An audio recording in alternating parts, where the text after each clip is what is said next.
shot by Brooke Burns in a 42-17 lead for the Lady Titans. I tell you, Takara Blunt makes the difference on anybody's team. If you have a TK Blunt, man, you're in any game that you play. Loose ball recovered by 33 for the Lady Tigers. She'll put it off the glass. They cut the Titan lead to 42-19. Brooke Burns just going to walk it up. Passes it to Troop. Kind of a two-guard look. Back to Burns. Burns spotted up for three. Not going to take it. It's 45 in her face. They'll pass to Blunt on the cut to the near wing. Now she'll drive it to the hole. Oh, a nice, beautiful right-handed kiss off the glass for TK Blunt going to the hole. Usually, Stephen, you don't catch them that can play defense and have an offensive side to them, but Takara Blunt has a total package. Good job, all account. They pass it into 45. Tansley gets her hands up, and you can see that fatigue. Burns is going to get the basketball, and then she'll pass ahead to Blunt. Blunt going to push the issue. Oh, a beautiful pass to LeCount behind her head. The bucket's good. 46-19, and what a pass by TK Blunt on the assist. And you can see the fatigue, Brother Frazier. Number 45, they didn't make it past half court on that trip. 5 going to put up the three, and that shot's good. She's got 2 of them tonight, and they'll cut the lead to 46-22, a 24-point Titan lead. As Haley Troop will walk it up for the Lady Titans, throws it to Brooke Burns on the near side. They'll lob it inside to Tansley LeCount. She'll put it off the glass. They are just absolutely exhausted, are these Lady Tigers, and there's still 2 minutes and 9 seconds to go until halftime. I know Brooke Burns did a great job with keeping her head up and finding open Tansley LeCount. Tansley going to try to block the shot. They will call her for a foul, but Tansley's made the difference inside here. She's really caused 45 to have to work a little bit harder to get those shots, and as a result, the baskets have been a lot harder to come by in this second period. I tell you, when you got someone banging with you on that post down there, it takes a lot out of you opposed to you just shooting layups and free throws, because you have to fight and get yourself in position, and it takes a whole lot of strength to do that. Sure. And like you said, particularly not a lot of big depth inside for the Lady Tigers. 45 going to get a breather here as the first bucket is good by number 33. So the Titans will lead by 25 here, 1:57 to go until the break. Our second offering is up and good, and the Lady Titans will have the basketball. Brooke Burns will bring it up. She'll kind of lightly jog into the near court. Man-to-man look. They'll pass it to the top, tries to go to the hole with it, does Ebony Malone, and they're going to call a jump ball, and the basketball will be in the hands of the Lady Tigers. Malone tried to go to the hole with it, but a good defensive play that time by a Grissom player. Play with her hands up, and that's where you're taught to play it, hands straight up. Dribbles baseline. The Titans fail to cut that off, and when you're playing that 2-3 zone, key rule number 1, when they get it baseline, you've got to cut off that drive. Cut it off. Backside has got to be aware of the drive. Inbound underneath for the Lady Tigers.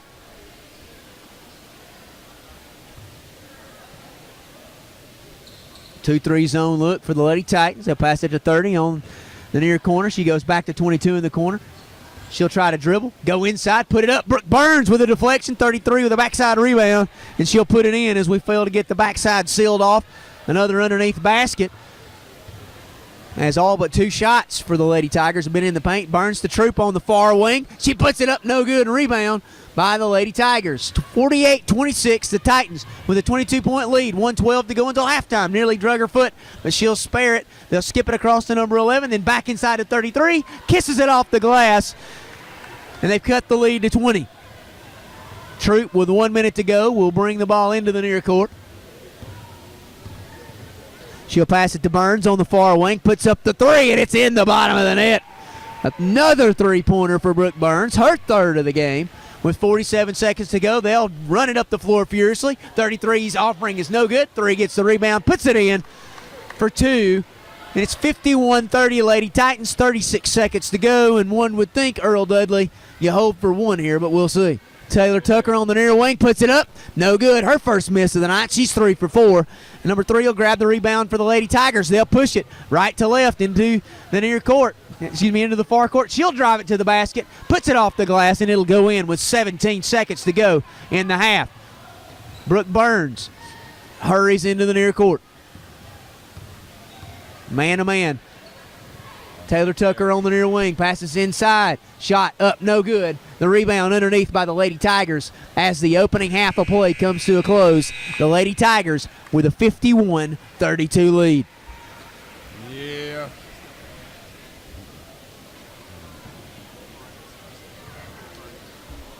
At this time, we'll take a 5-minute break, and we'll be right back at the half. Can you hear it up there? Look good that way? I don't know my monitor. Well, I'm not going to say anything. To get you. Why not? Here it is. This is why you did it. That's why you did it.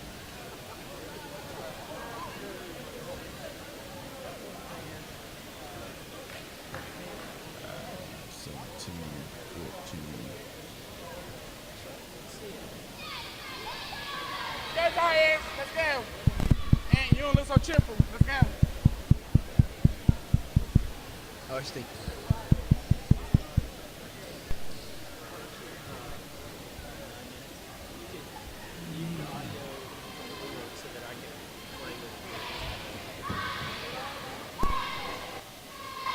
And there's no need in us doing halftime discussion, really, because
Back here for the start of the second half of the Gadsden City Lady Titans and the Lady Tigers from Grissom.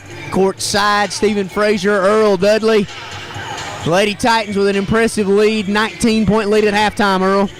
Yeah, here at the half, we have the halftime scores. Taylor Tucker with 11, Brooke Burns with 20, Tansy LeCount 4, Tara Blunt 10, and Haley Troop with 9. And they will, the music playing there. They have to stop that before we can begin the half. Titans also had 10 assists and 4 turnovers at that first half. Tara Blunt with 4 steals. She'll pass it in to Brooke Burns, and they're going to do it again. You better go get on that bicycle, Blunt. Blunt going to inbound right here in front of us at the broadcast booth. Good to be back in the saddle again, Earl Dudley. Yes, it is. It's been a long time, Brother Frazier. Troop on the near side, up top to Blunt. To Burns, Burns to Blunt, Blunt with a crossover. She's going to put it up. They're going to call the foul. She does what she does best, and that's get some penetration and drawing fouls, and she'll go to the line to shoot a couple. Yeah, she's disruptive on the offense and the defensive end. I tell you, she's a special player. They'll call that foul on Tijuana Johnson. Her second, and the first free throw is good by Takara Blunt. Johnson with an impressive first half for the Lady Tigers with the bulk of their 32 points. Blunt's second free throw, no good. And rebound by Johnson. She'll pass it ahead to Lauren Adams. She'll go to the near court. Passes to number 4. That's Ashley at the near wing. Back up top to Adams. Adams goes inside. Number 33, Jolly, who came on late. Diamond Jolly will get the basket underneath, and they'll cut the lead now to 18 points. Yeah, if you stop Johnson and Jolly, they both have 24 of Grissom's 34 points. Troop skips it over to Blunt. Blunt looks inside to Tucker on the short corner. Back up to Blunt on the near wing. She'll drive it. Dishes it inside to Taylor Tucker, and the Tucker can't get a handle on it. Then the Titans turn the basketball over. The Tigers will have it here with 7:14 to go in the third period. Gadsden City may need to pack it in and not let Jolly and Johnson take advantage of them, let the guards beat them from outside, because they're having the field there on the inside with the Lady Titans. They'll give it in to Johnson. She'll draw the double team, but she'll put it off the glass. There's just no real answer there by Ebony Malone for the bigger Tijuana Johnson. Brooke Burns, top of the key. She'll pass to Blunt on the near wing. Taylor Tucker coming across short corner. Passes up to Burns. Burns going to put the three-pointer in the air. Nothing but the bottom of the net, as Brooke Burns has been absolutely money from three-point range tonight for the Titans. And a 55-36 lead for Gadsden City. Blunt with a swat away from Adams. Adams will pass it near side to Vaughn. Vaughn will skip it back to Adams. Adams back to Vaughn. At the far sideline, she'll dribble drive to the left, gives it to Johnson at the top of the key. Back to number 5, she'll put it up, and Vaughn's offering is in, her third three-pointer. And they've cut the Titan lead to 16 with some hot shooting and some fast-paced offense. Burns passes it to the near side to Troop. Troop going to go baseline. They come over to help, but she rattles it in. Diamond Jolly couldn't get there in time, and Haley Troop puts it in with a two-pointer. 6:01 to go. Haley Troop is very impressive to be a sophomore along with Brooke Burns. I tell you, they just have tremendous skill set with the ball. The initial steal that time by Ebony Malone. Then it's grabbed by Jolly. She tries to give it to Johnson, and they turn the ball over on a walk. The bad part was it looked to me like Blunt came up a little bit gingerly. Pulled up ginger that time. She'll be lined up on the far sideline in the corner as Brooke Burns brings it down. Now she'll step up to the wing. Brooke going to go with a two-man front. Passes it down in the corner to Blunt. Back to Brooke Burns on the wing. Three-pointers on the way. It's good. My goodness. The sophomore on fire. If I count it right, that's 5 three-pointers already tonight. And a steal by Blunt. She'll take it to the hoop. Lay it in. 62-39. Lady Titans with a lead here in the third period. 5:23 to go. They'll pass it in the corner to Vaughn. Her three-pointer's good. Her fourth of the night. As they answer right back. 62-42. Lady Titans a 20-point lead. Blunt goes baseline. Dribble drive. Shoot with the floater. And she gets it to go over a defender. And a nice move by Takara Blunt. With 5 minutes to go in the third period. Adams. Over here to Vaughn. Vaughn going to try to shoot the three. Instead, passes it inside to Diamond Jolly. Jolly shot no good. Gets the offensive rebound and puts it in over Malone. That's 14 for Jolly. She has come on late in the second quarter here, and then early in the third. She has made some noise here for the Lady Tigers. Haley Troop on the near side. Skips it across. Malone with a nice head fake. She'll shoot the 8-footer, no good. Rebound underneath by Vaughn. She'll pass ahead to Lauren Adams for the Lady Tigers. Adams on the far wing, back up top to Vaughn. TK Blunt closing in. Back over to Adams. Adams three-pointer, no good. Rebound inside by Jolly, no good. Rebound Haley Troop, and they're going to call a foul underneath by number 4, Elizabeth Ashley, I believe, for Grissom. Well, I tell you what, Stephen, we have just got to put a body on the players. It doesn't matter the height or size. If you get that body and drive them back, the referee, and put that call in that whistle, they'll have to make that call over the back.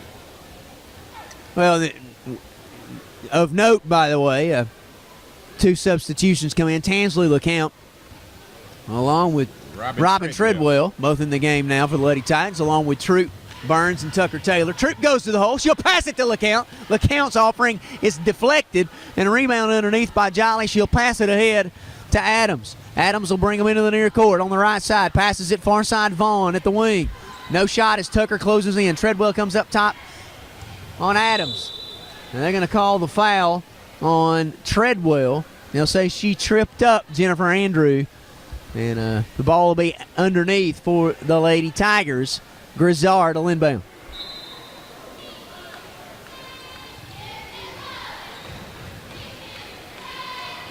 Close to a 5-second count as they get it inbounds to Adams. Adams dribbles, passes up top to Vaughn. 2-3 look again for the Lady Titans. They've been that way all night. Over in the corner to Adams. Back over near side. The first miss in the last 6 shots by Natalie Vaughn. And here comes Haley Troop, going to go to the hoop with it. No foul, great call, great no call. Jolly will knock it away. And here comes Vaughn with a basketball. She'll try to go to the hoop with it. Floats it up, no good as LeCount gets in her face. And Treadwell will grab the loose ball. Gets it ahead to Burns. Burns going to push the issue for the Lady Titans. She'll pass ahead to Haley Troop. Troop going to drive to the bucket, and they're going to call a foul on they call an offensive foul. They call a charge. For a second, I thought he'd given her the basket, but they did call the charge that time, Earl. Yeah, if Troop would have just looked to the side, she had Tansley LeCount streaking down there on the other side for an open layup there. Grizzard draws the foul for the Lady Tigers. Titans with a 64-44 lead. 3:08 to go in the third quarter. Adams throws it inside to Jolly. Jolly at the free throw line. She'll make the turn, and they'll get Treadwell for another foul for the Lady Titans. Treadwell's second. And checking into the game for the Lady Titans now, number 5, Yakila Williams. Her first action of the night for the Lady Titans. Tigers inbound. Looking for Jolly on the cut. Not there. They'll pass to Adams.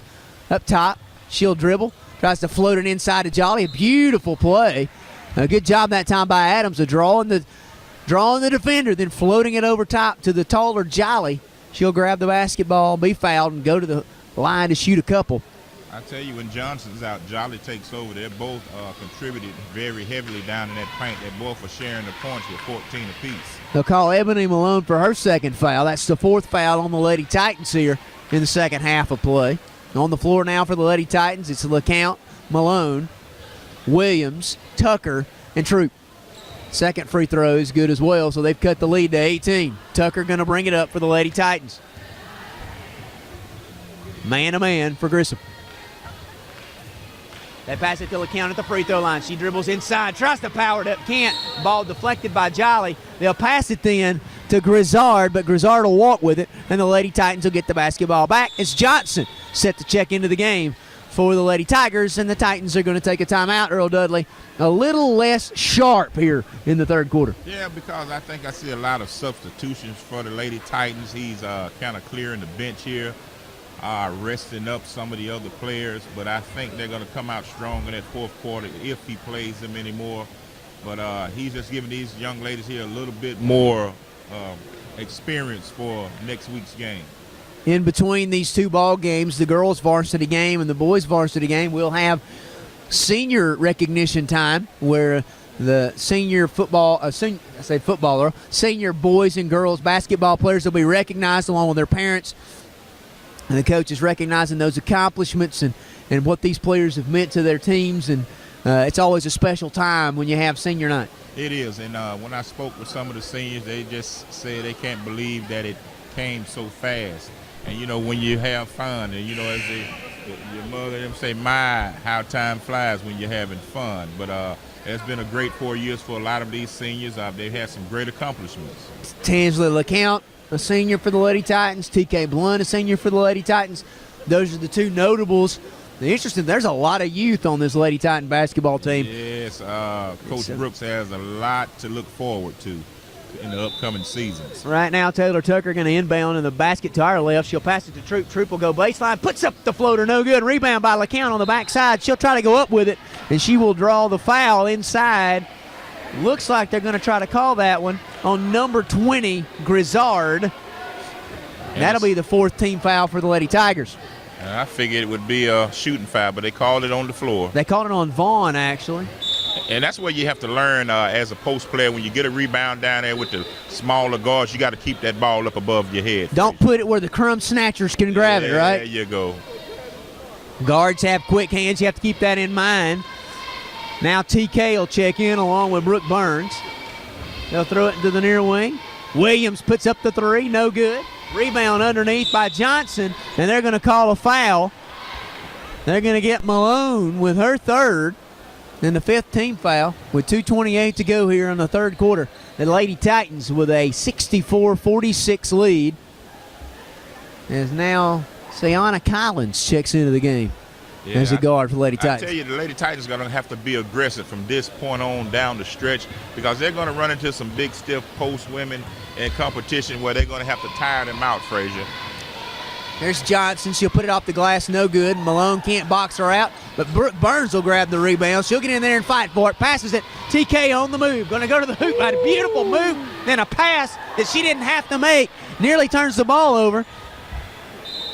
And Collins will take it underneath. And she will draw the foul. That's the difference in the TK Blunt of last year and this year. Very unselfish. That time maybe too unselfish. Probably should have shot that basketball. And you wonder if maybe she was afraid, maybe that hamstring maybe pulling just a little bit, and she was afraid to plant and go with it. Yeah, I believe she may have been, but overall I think, man, Brooke. Holy cow. Brooke Burns, her sixth three-pointer. Sometimes when you're a player, you're just on and it leaves your hand and it just goes in and there's no explanation. She's a great shooter anyway, but she is absolutely hot tonight. I tell you, I've been to some Lady Titans game, but I haven't seen them shoot this well in quite a time this year. They'll pass it inside number 3, looking for a shot. She'll pass it back out to number 4. That's actually her shot, no good. LeCount with a rebound. She'll give it to Brooke Burns with 1:30 to go in the third period. Burns will walk it right to left into the near court. She'll put up another 3, this time off the mark. LeCount fights for the rebound, and it'll go off of her and go to the Lady Tigers. The Lady Titans now, they have made 11 three-pointers tonight with 1:22 left in the third quarter. That's outstanding shooting. For those of us that are not algebra guys but are good at just regular math, that's half the points. And Blunt tries to get the steal. 1:12 to go. They'll give it off to Ashley. She'll try to pass it to number 20, but it'll get picked up by Johnson. Johnson will put it off the glass. No call on the foul. Probably wise that time. Blunt will grab the loose ball. She'll push it into the near court for the Lady Titans with 1 minute to go. Goes behind her back. Shoots it in. That is TK Blunt 101. And she makes a great shot. That bicycle is doing the trick over there, keeping that hamstring warm. And you can see Takara Blunt really begin to loosen up, which I think she'll be on the bench the fourth quarter. Johnson tries to shoot it. You can tell she's tired, but she will grab the rebound, but she'll walk with it as she goes to the floor, and she lays on the floor. She is noticeably tired. And she has fought like a warrior, but just energy is gone. The banging and pushing of LeCount and Malone has paid dividends on Johnson because she hasn't been as effective this half as the first half. She will cover Brooke Burns. They pass to LeCount, far wing. A nice pass to the cutter inside. Collins right underneath. Going to try to make the shot for the Titans, but she's fouled, so she'll go to the line to shoot a couple. As both teams now 16 fouls. They'll call that one on number 11, Farkas, the guard for the Lady Tigers. And Collins to shoot 2. Her first is up and good. One more is Robin Treadwell will give TK a rest, and that could quite possibly be TK's last stand of the night. We'll see. She turns around, goes to the bike. Yeah, it looks like it's not over, but I believe it's over. Yeah, free throw is good. Well, they don't want her to get tight no matter what the situation. Lady Titans lead 71-46. Stay in the 2-3 zone. They've been in it all night. No press by the Lady Titans. Farkas will get it on the wing. That tap ball is taken by Treadwell. She'll try to go to the hoop with it. Puts it up, no good. And they are going to call Jerica Grizzard with the foul, and that'll be the 7th team foul. The 7th team foul on the Lady Tigers, so the Lady Titans will be in the bonus the rest of the way. I tell you what, Jeremy Brooker, he has a bright future with these young women here because he has a young team that's very athletic and loves to get a lot of hands on the ball, and that's the key to offensive fast break points, deflections. Treadwell's first shot, no good. Her second is true, and so the Lady Titans to a 26-point lead. As Ashley will bring it into the near court for the Lady Tigers. She'll pass on the wing to Grizzard. Grizzard puts up the 3, a high arcing shot, and a battle inside between Johnson and LeCount. The ball will go out of bounds as the third quarter comes to a close. The Lady Titans leading 72-46 as the pep band has joined us here on campus. Yeah, it's going to be an exciting senior night tonight. As we'll return in about 2 minutes, we'll pause for station identification. So the Lady Titans with a 72-46 lead going into the fourth quarter here. This all-important area game, trying to solidify the second spot in the area as the area tournament is quickly approaching. And Earl Dudley, if the score holds, the Lady Titans will finish second in the area. And we'll probably draw these same, well, it could draw Buckhorn. Buckhorn would more than likely be their first round opponent. And the Lady Bucks beat the Lady Titans Friday now. They beat the Lady Titans without TK Blunt. Right. So it's going to be interesting because once you win that first area tournament game, you have automatically advanced to Jacksonville State. There is no sub-region this year for 7A because there are only 32 teams. That's so correct. No sub-region. You go straight to the to this Northeast Regional. The Lady Tigers will have the basketball to start the fourth quarter. They'll lob it inside to Jolly, and Jolly will put it off the glass to cut the Titan lead to 24. 7:51 to go in the ball game. Titans lead by 24. Brooke Burns will just walk it up. Man-to-man look as Johnson will be on Burns. They'll throw it up top. Taylor Tucker. Then to to Malone at the free throw line. She'll miss it. Fight inside as Haley Tripp will get the rebound. Passes it back outside to Brooke Burns. Burns tries to drive. Passes it behind her back inside, and they miss the layup. Malone does. And then the backside rebound for the Lady Titans by Rigby, and she is fouled and will go to the line to shoot a couple. They'll call that one on Elizabeth Ashley, her first. Yeah, did you see the behind-the-back pass with the head up by Brooke Burns? Wow. I tell you, only a sophomore, Frazier. Woo-hoo. A beautiful, beautiful pass by Brooke Burns, and she has what you call basketball IQ. Yeah, she has a very high basketball IQ. She makes passes a lot of people doesn't. Rigby's second free throw is good. The Lady Titan lead is 25. And the no press tonight for the Lady Titans, part of that has to do with the injury to TK Blunt, just kind of letting it rest. They've been zone all night, but frankly, it's worked. Yeah. Adams passes it to Ashley on the far wing. Ashley will skip it across to number 5. She's been the real bright spot from the long-distance shots Vaughn has, but her shot is errant. It's an air ball, and the Lady Titans will gain possession of the basketball here. Burns will dribble it in to the near court to our left. She's got the man-to-man as they'll do the little rub-off up top. She'll pass it to Troop. Troop going to try to drive with it. Gets a window, goes up with it. And she'll get fouled, and she'll go to the line to shoot a couple for the Lady Titans. They foul Haley Troop, the other sophomore. And they'll call that one, I believe, on Vaughn. That is her third. And the 9th team foul for the Lady Tigers. First free throw by Troop is good. If it wasn't, her dad would have come up off the bench. They are just what they are, free throws, and it's just a lost art nowadays. But she gets both of them, and the Lady Titans extend the lead to 27 as Adams will bring the ball up the floor for the Lady Tigers. Rigby, Tucker, Malone, Troop, and Burns for the Titans. Adams up top. She'll pass it to Ashley on the far wing. Gets it inside to Johnson. Hands up by Malone, but too much Johnson. The 6'1 girl turns it around with a nice post move, puts it off the glass, cuts the lead to 25. Burns will walk it into the near court for the Lady Titans. She'll draw coverage this time from Adams. Passes to Troop. Troop looking. Now she'll pass it to Tucker on the far wing. Tucker going to dribble up top. Looking. Now it's dead. Tries to get it into Troop, but the pass is short, and it'll be taken by Vaughn. Vaughn will push the issue. Tucker stands in the way, and they'll call a block. And the reason they're going to call that block, Earl Dudley, is because she let her shoulder get turned in and didn't square them up. If she squares them up, she gets the charge, but they'll call the block. And Vaughn, who is the good shooter for the Grissom Tigers, will go to the line to shoot a couple.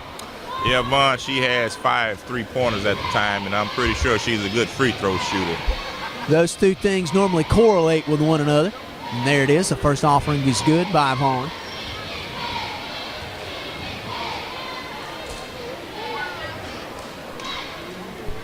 .4 lead for the Lady Titans. Second one's up and good as well.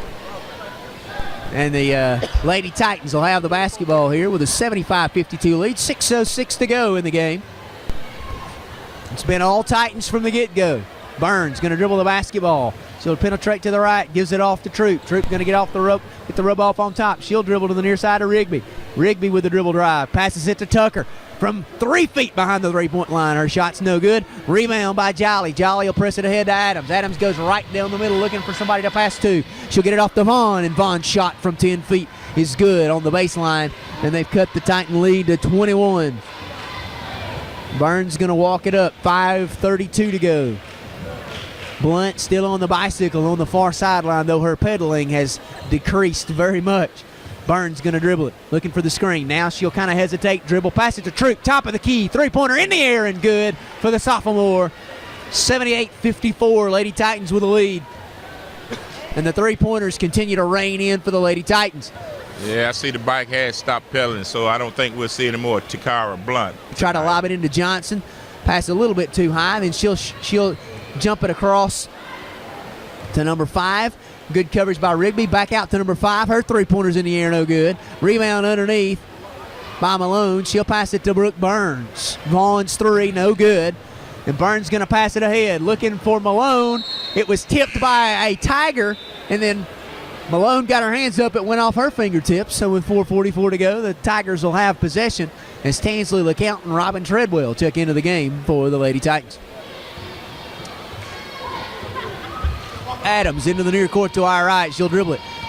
Takes the zone to the right. Passes it baseline Vaughn. Vaughn 6-footer, no good. LeCount battles inside for the rebound. Knocks it away, but Vaughn will grab it. She'll put it up. And it does not fall. Johnson with a free rebound on the backside and a free bucket for the Lady Tigers. 78-56. The Titans with a 22-point lead. 4:18 to go, and Coach Brooks will take a timeout here with 4:18 to go. Lady Titans, Earl, with this one pretty much in hand, barring a miracle of epic proportions here. The Lady Titans will finish the regular season home schedule winners as they'll win here. 4:18 to go, and it has been all Titans from the beginning.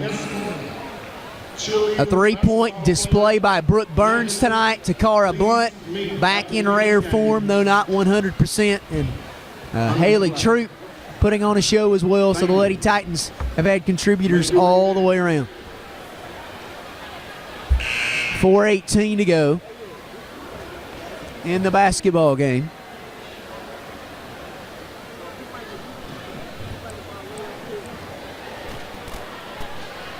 And Taylor Tucker will inbounds. It'll be Tucker, Burns, Troop, LeCount, and Treadwell for the Lady Titans. It'll be Vaughn, Adams, Ashley, Johnson, and Jolly for the Lady Tigers. Burns just going to kind of hold it, let some time run off, then she'll dribble. Gets the dribble penetration, passes to Tucker. Tucker going to back it out. She'll draw coverage from Axler. She'll cross her over. Go to the hoop. Puts it up off the glass. No foul, no call. And the rebound by Jolly. She'll pass it ahead to Adams. Adams going to push the issue for the Lady Tigers. Tries to go right up the middle. Can't handle it. Passes outside. Looking for number 5, Vaughn. Vaughn will pass it in to Ashley, over to Johnson, then back out to Vaughn for 3. It's a flat shot, no good. Rebound by LeCount. She'll pass it to Troop. Troop will look ahead to Taylor Tucker. Tucker going to try to go the distance with it. Adams comes back for defense, but Tucker's layup is good, and the Lady Titans have broken 80 to 56. The Lady Titans with a lead. Pass to Ashley. They'll go inside to Johnson. Johnson with LeCount on defense. Johnson will turn around, draw the foul on Tansley LeCount. She'll go to the line to shoot a couple. Yeah, Johnson, I tell you, with Vaughn, Johnson, and Jolly involved, if they had a couple of more out there, they would make this a pretty decent game, because those two girls there can handle the post well. And Vaughn shoots the ball very well. Johnson's first offering, no good. The junior center, so we'll see more of her next year. We're good. We're all right. The junior center will miss the first free throw.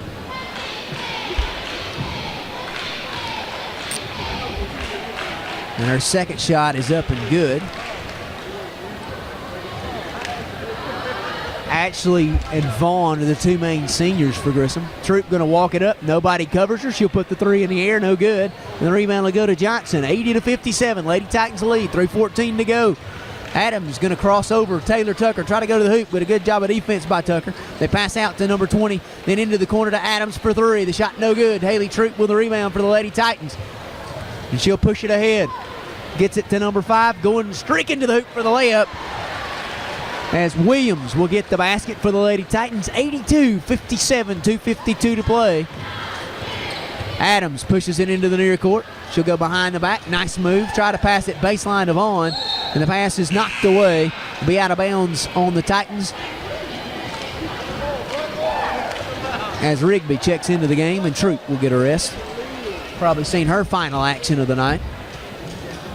Titans lead 82-57 over the Lady Tigers from Grissom. Inbound underneath from Grizzard. Grizzard looking for Johnson. Johnson draws LeCount. Johnson will put it up, no good. Rebound by Treadwell, but then taken away by Grizzard, and Grizzard will put it in for 2. 82-59. Taylor Tucker brings it up into the near court to our left for the Lady Titans. She'll pass it to Williams on the near side. They'll just hold it and back it out. She'll draw defense now from Grizzard. Passes it to Tucker, top of the key. Tucker going to go to the hoop. Floater from 6 feet, and it's in. A nice shot by Taylor Tucker. And the Titan lead 84-59, a 24-point lead as Gadsden City. Game well in hand. I tell you, Taylor Tucker has really gained herself some confidence through this year. She's just a little bit more aggressive than she's been in the past. And that has been to the benefit of this Lady Titan basketball team. And this is a good win for them, because they're coming in on a 2-game losing streak, and let's see, they lost last. They had a big win early in the week. They beat Huntsville High School, I think, the previous weekend. They were ranked number 2 in the state this time last week. TK tweaks a hamstring. They lose last Friday night at Buckhorn, and then they lost at Hazel Green, right? That's correct. And so they lost those 2 games, but they're going to get a big win tonight. Treadwell with the basketball right now. She tries to go to the hoop, and a loose ball on the floor, and it'll be picked up by Williams. She'll pass in the corner to Rigby. Rigby kind of reminds you a little bit of Blunt. Yeah. She's scrappy. Hands are always active. Collins up top. Passes to Williams, then passes to Treadwell. Treadwell going to try to go to the hoop with it. And she will get the tie-up, which will go into the hands of the Lady Tigers. They'll catch a jump ball. So with 1:22 to go, it's the Lady Titans 84, the Lady Tigers of Grissom 59. Farkas, errant pass. Collins will take it. She'll try to go to the hoop with it. Adams coming on the defense, but the layup is good. A good shot that time by Williams. 86-59. Senior night. Shot no good by the Lady Tigers. Number 3 will grab the rebound on the backside. That's Jennifer Andrew. And she will go to the line and shoot a couple with 1 minute exactly to go. We will stay live streaming for senior night as the announcement of the senior players and recognition of them. The first free throw by Andrew, no good. The freshman, a 5'10 freshman. Bright future for this young lady. The only freshman on this varsity squad for the Grissom Tigers will have her second free throw forthcoming. And it's up and in, so 60 tonight on the board for the Lady Tigers. Collins going to bring it into the near court to the left for the Lady Titans. She'll have coverage from Farkas. Pass it near side. Williams goes to the hoop, tries to get the floater, but a nice knock away by Ajali. Adams going to go to the hoop with it. And 34, I wasn't real sure if she was setting a screen or if she was going to try to knock her down with a wrestling move. And Adams has gone to the floor. That was a tough lick. 34 not on the roster, or is she? That's Graham. Graham. Yes. So Graham with at least a KO right here in the fourth round. She has knocked Adams to the floor. I hope Adams is all right. She was going up for the layup. It was it wasn't a vicious hit, but it was a solid one. And so Adams. Well, it's good to see Graham moving, getting back set up on that knee injury that she sustained earlier. It looks good, and that's a plus for her because she's got a skill set that can help the Lady Titans on down the road. Well, she has a wide body, and when you get that wide body down inside, we've talked about tonight, you got to have those kind of players that can box out inside, particularly on defense, but even on offense, and even setting screens. You know, her build is an advantage on a rub-off screen. And really, for what the Lady Titans are fixing to face with the inside post presence that we're going to be at a disadvantage with, she could really help us in the post there. So they are going to let Vaughn shoot the free throws for the injured Adams.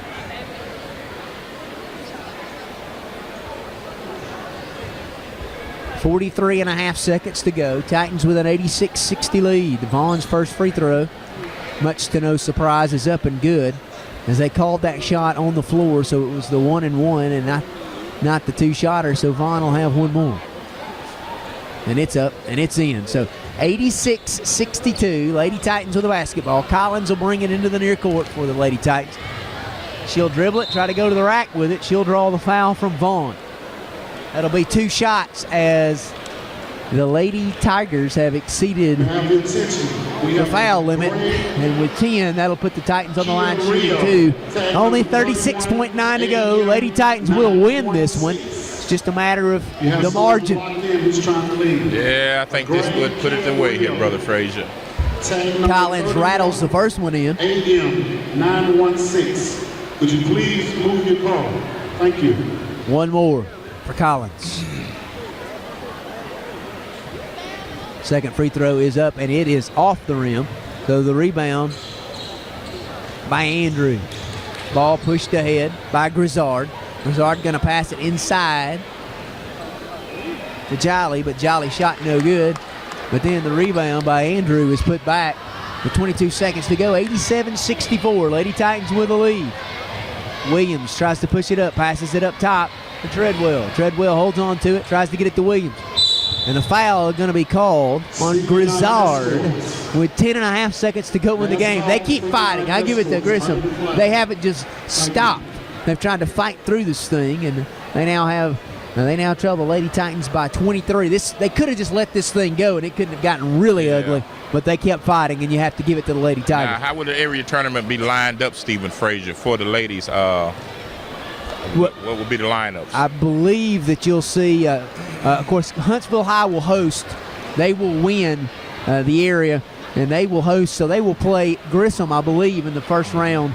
The Lady Titans will play the Lady Bucks from Buckhorn. The unfortunate thing is one of those two teams is not going to make the regional tournament because both of those teams are really throws miss, but Williams fights for it on the floor. The rebound by Grizzard. Grizzard passes ahead Vaughn. Vaughn tries to get it over to Andrew. She'll draw the foul, and she'll go to the line to shoot two, as the Lady Tigers are also in the double bonus. 2.9. And Coach Brooks has his favorite fan with him on the sideline. Yes, he does, little Lady Brooks. I tell you right now, this game that's coming up next with the boys, it is of very importance. They need to win it so they can go into a coin toss.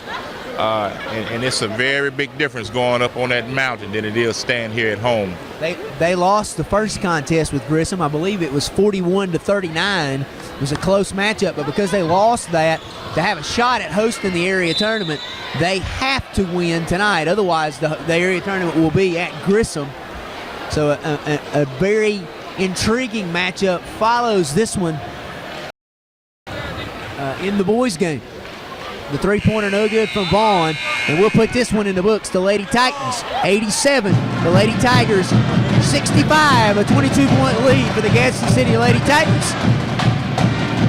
And they will move on to non-area play next week.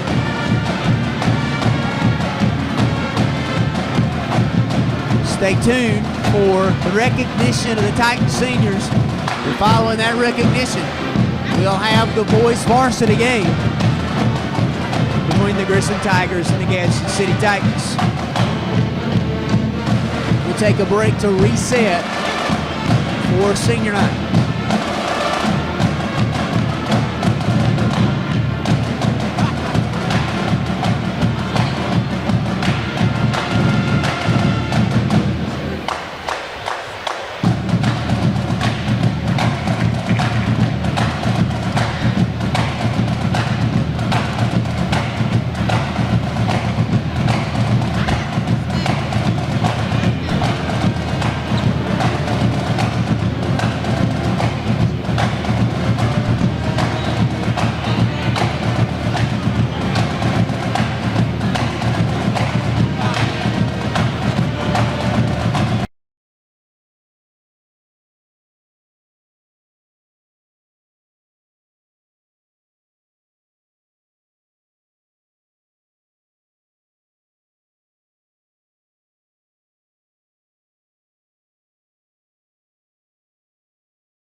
Ladies and gentlemen, I'd like to welcome you to tonight's senior night.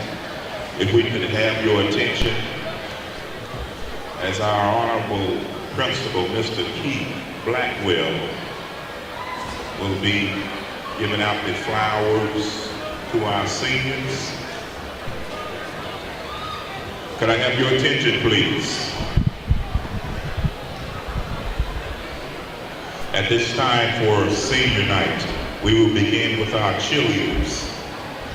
First of all, we will have Ms. Iffy Akinsanya, escorted by Dr. and Mrs. Akinsanya. Iffy has been a Titan cheerleader for 4 years. She is a Titan ambassador, a member of the National Honor Society, Beta Club, Nu Alpha Theta, FBLA, HOSA, a Spiritual and Spirit Committee, DECA, and Peer Council. Miss Effie Akinsani.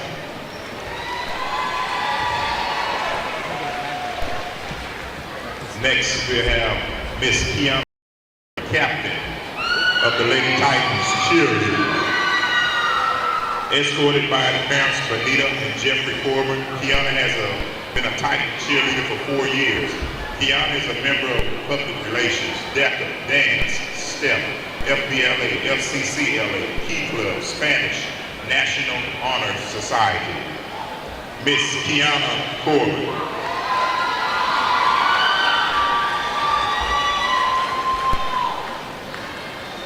Erin Foster, escorted by Porter Foster. Erin has been a Titan cheerleader for 4 years. She is also a member of Beta Club, FBLA, Red Cross Volunteer, National Honor Society, of High School Scholars, President of Christian Youth Fellowship at Athens CLE Church. Mrs. Erin Foster.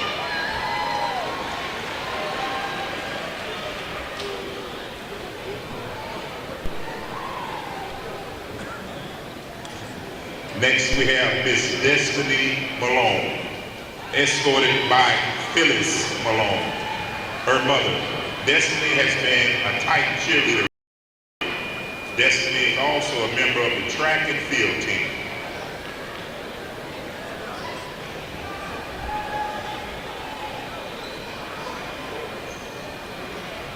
Ladies and gentlemen, Miss Destiny Malone.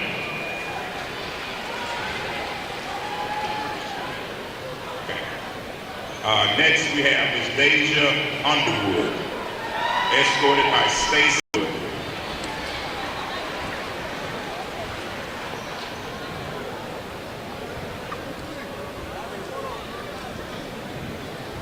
Ladies and gentlemen, next we start with the senior basketball varsity Titans, the ladies Titans. Next, we have Ms. Takara Blunt, team captain. Escorted by her mother, Tasha Brun, and brother, CJ. She's played 4 years with the Titans. She's a member of FBLA, All-Area Basketball, and the Junior National Basketball team. Miss Takara Blunt.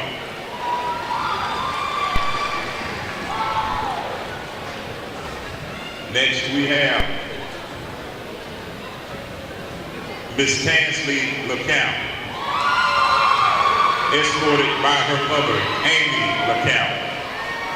She's been playing baseball since she's been 5 years old, been cheering 3 years from the 7th through the 10th grade. She's a part of track and field in the HOSA. Ladies and gentlemen, Miss Tansley LeCount.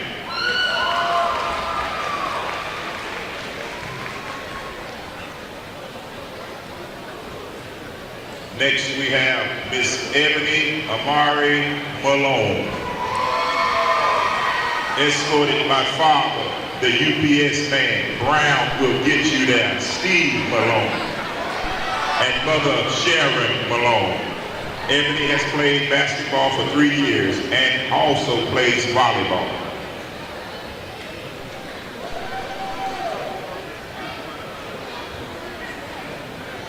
Miss Ebony Malone.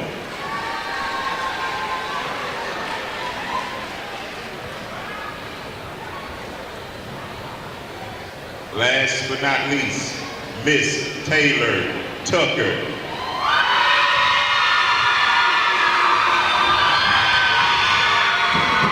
Escorted by Tangela Tucker.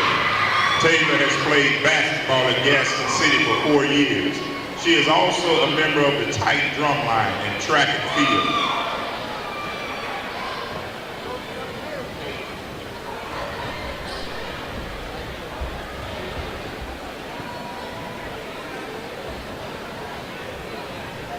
Miss Taylor Tucker. Next we have Miss Yakila Williams, escorted by grandmother Cynthia Williams and Teresa Cook. Tequila has played basketball for 4 years. She's a member of band and she plays the trumpet and a member of the varsity track team.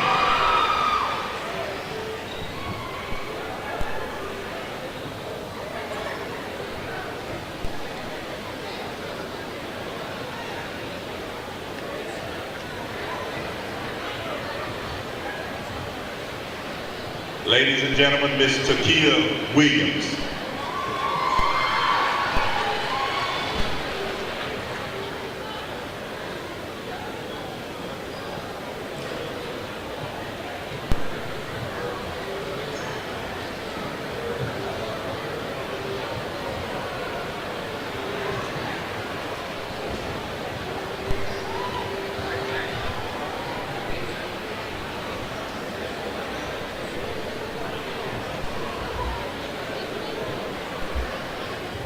At this time, ladies and gentlemen, we will be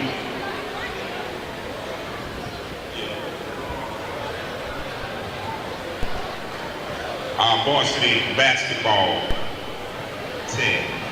The seniors, Vincent Coates, escorted by parents Ray and Sandra Coates. Vincent has played basketball with the Titans for 4 years.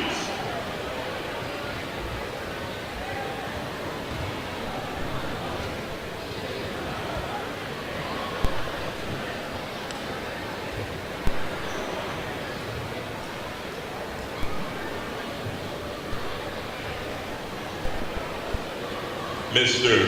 Vincent Coates.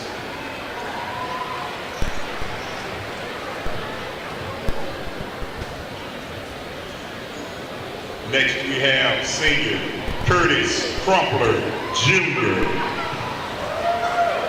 escorted by parents Kurt and Cheryl Crumpler. And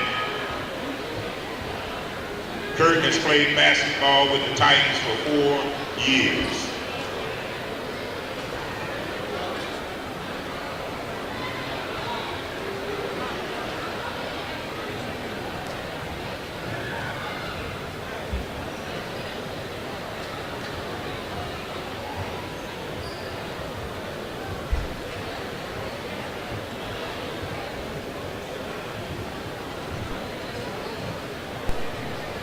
Mr. Curtis Crumpler Jr.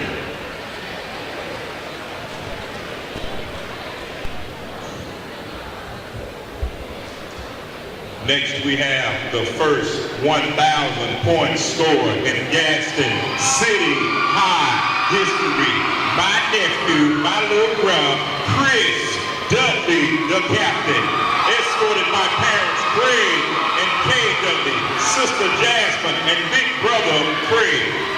Chris has played basketball for the Titans for 4 years and was the first to score that 1,000 points in a basketball game here in Gadsden City. He was also the first to score 35 points in a single game in Titans history.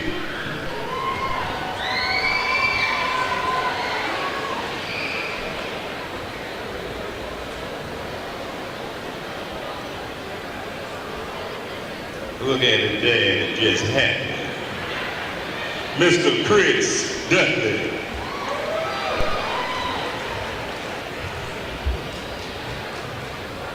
Next we have Christian Franklin, escorted by Derek McDaniel. Christian has played basketball with the Titans for 4 years. He is also a member of SAG, Foreign Language Club, Drama, and Show Club.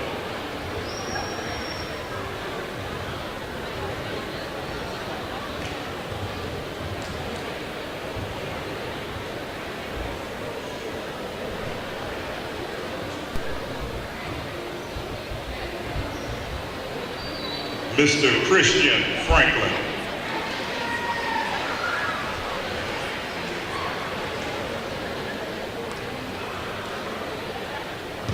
Next we have Mr. Chandler Hall, captain, escorted by parents Nick and Janet Hall. Chandler has played basketball a total of 6 years, 7th through 12th grade.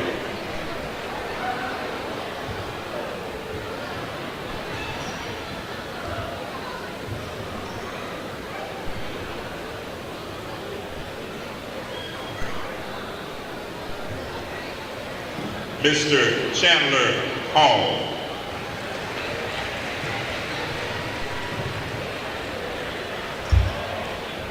Next we have Braylon Jackson, escorted by mother Natasha Jackson and father Eulandis Woods. Braylon has also played basketball with the Titans for 3 years.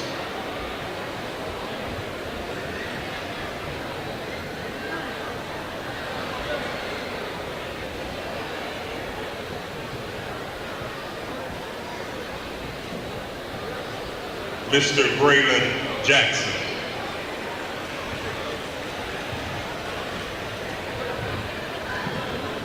Next, we have the man with all J's in his name, Joshua Jalen Jedi Captain. Escorted by his parents, Willie and Yolanda Jedi, and sister Jordan. Joshua is in his 4th season for the Titans, but also played AAU and middle school basketball. Joshua is a starting point guard for the Titans and hopes to break Gadsden City's all-time three-point record tonight. Joshua plans to attend college and major in sports journalism.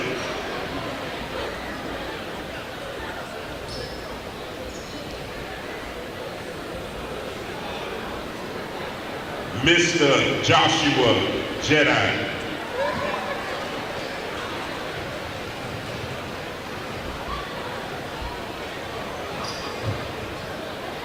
Next we have Mr. Eric Lorenzano, escorted by parents Eric and Mary Lorenzano and brother Ivan Salvador. Eric has been a part of Titan basketball team for 4 years. He's a member of Beta Club, Key Club, National Honor Society, Spanish National Honor Society, Mu Alpha Theta, president of Foreign Language Club, and the Scholars Bowl team, who were the 2014 school's first state championship. Come on and give them a hand in here.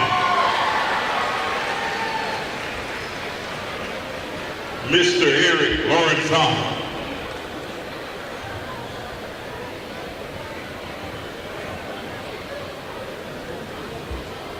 Next we have Zachary Oglesby, escorted by mother Christy Oglesby.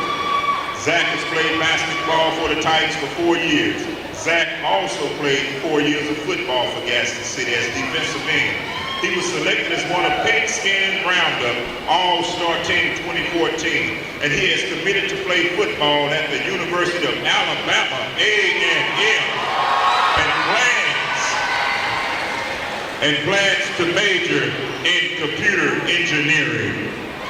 Mr. Zachary Oglesby. Next we have Mr. Jerome Rome Spears, escorted by parents Jerome and Beverly Spears and sister Jaleesa and Haley. Jerome has played basketball for 7 years. Jerome plans to attend JSU.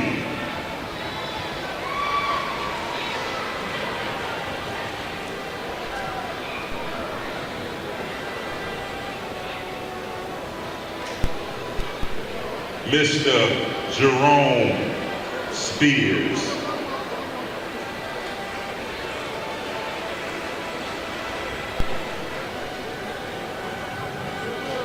Next we have a package deal, a set of twins that were formulated by Wade and Veronica Suttles. Joshua has played for 4 years. Justin has played for 3 years. And Justin has played basketball with the Titans, and he's also a member of track and field. Come on, give it up for the first set of twins.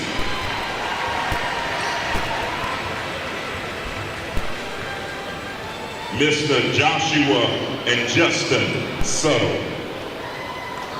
And ladies and gentlemen, if I could have you all to stand and just give these seniors a round of applause like you won't ever see them again, and let them know how much you appreciate them. Come on and give thanks to these ladies and gentlemen. Amen.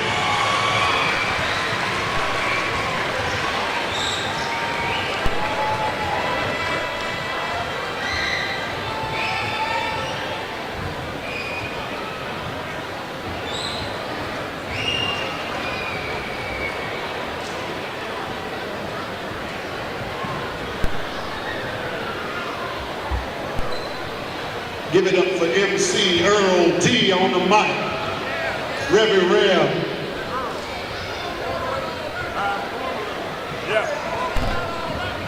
Man, if I knew you were here, you know how to call your name. What's up, y'all?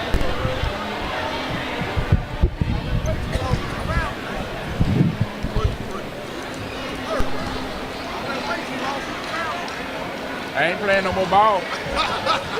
Y'all can have it this year, baby. All right, Earl Dudley. Just wrapped up the senior night festivities here at Gadsden City High School. We are courtside as the Titan Pep Band kicks it up in the distance, and we're 10 minutes away from the start of the Gadsden City Titans and the Grissom Tigers here on the campus of Gadsden City High School. This game is to split the area championship, and the toss of the coin will decide the winner of this area. The Titans are the ones who have to win tonight. That's right. This is a very important game for Gadsden City.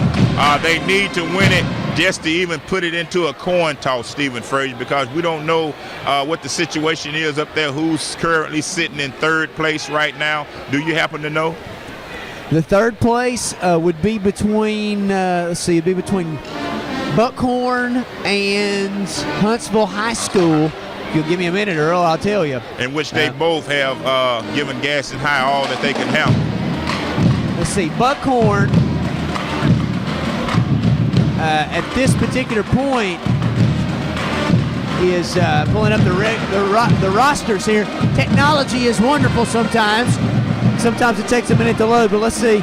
In region play, the Buckhorn Bucks they're 0-5. So Buckhorn, it would appear, will finish last. The Huntsville High Panthers will finish third.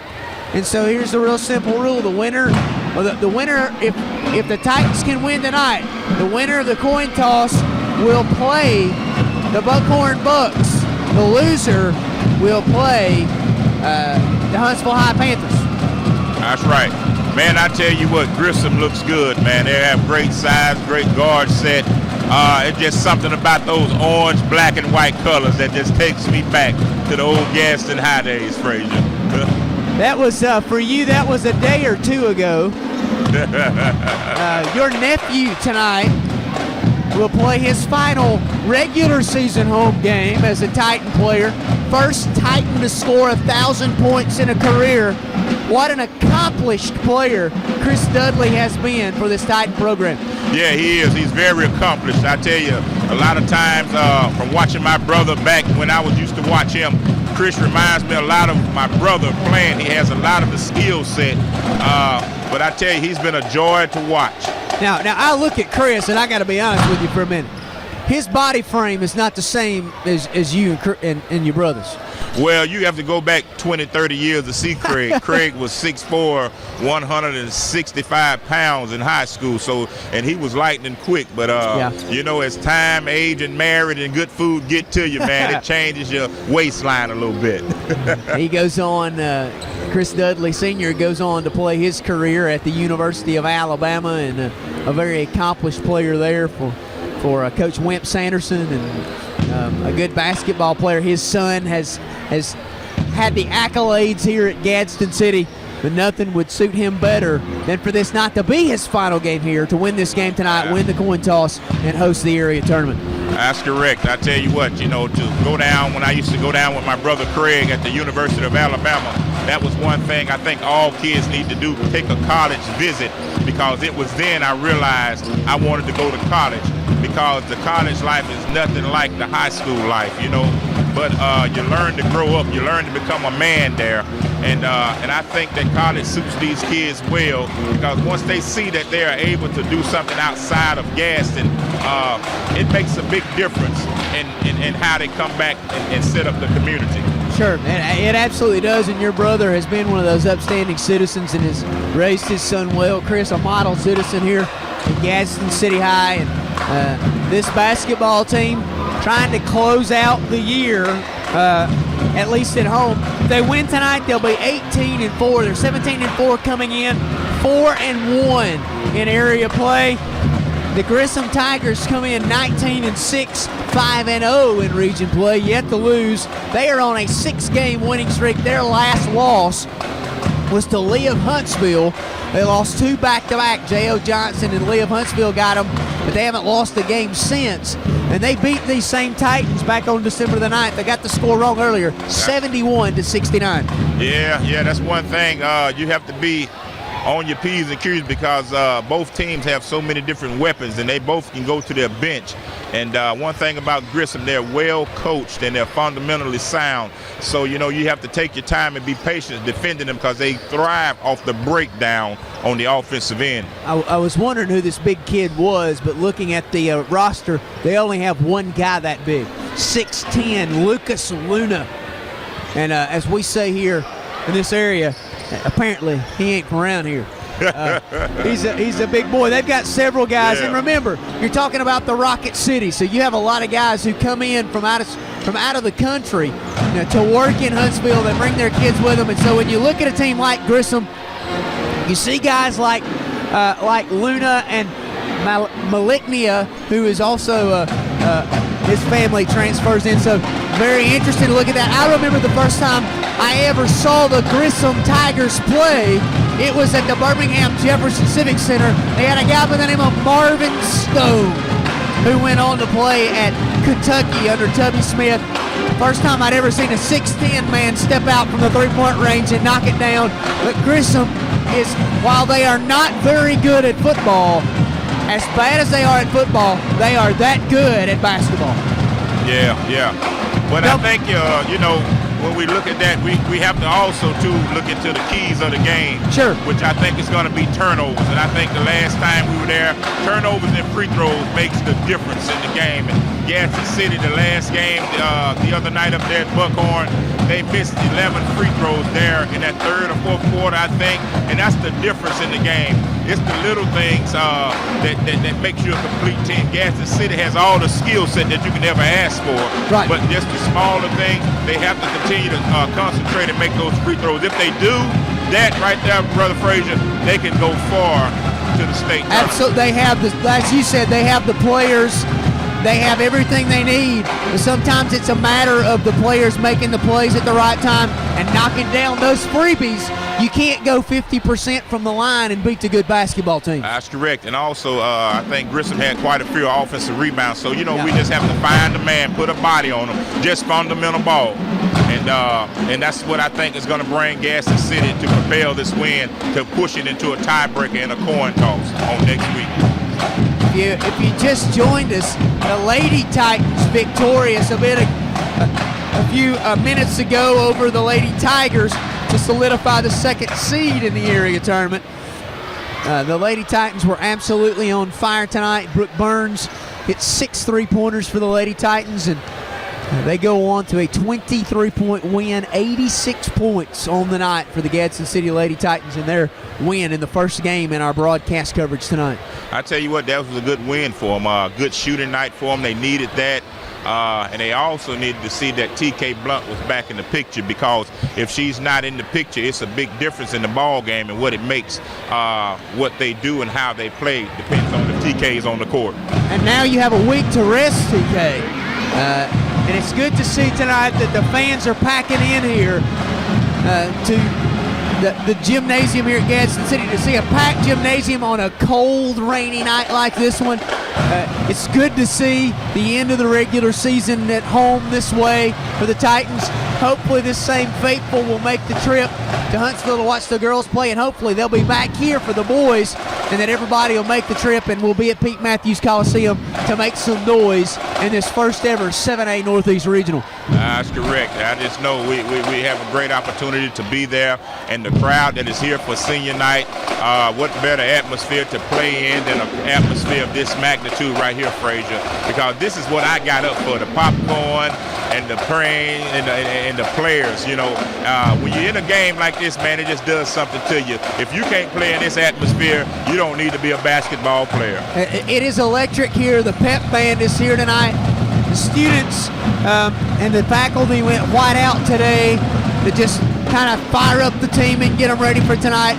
But as you said, it is all about this. As both teams warm up and we close in here with about 2 minutes to go to the tip-off of these two basketball teams, they know the magnitude tonight. It's not like they come in with totally not knowing one another, totally not knowing the implications that are on the line. It's just a matter tonight of which team is able to execute at those key moments. This is going to be a heavyweight bout. It's going to go bell to bell. It's whoever's left standing at the end that wins. And like I say, when you look at the end of the game, it's the made free throws and the turnovers what's going to make the difference, because both teams are great at getting transition points off turnovers and finishing on the break.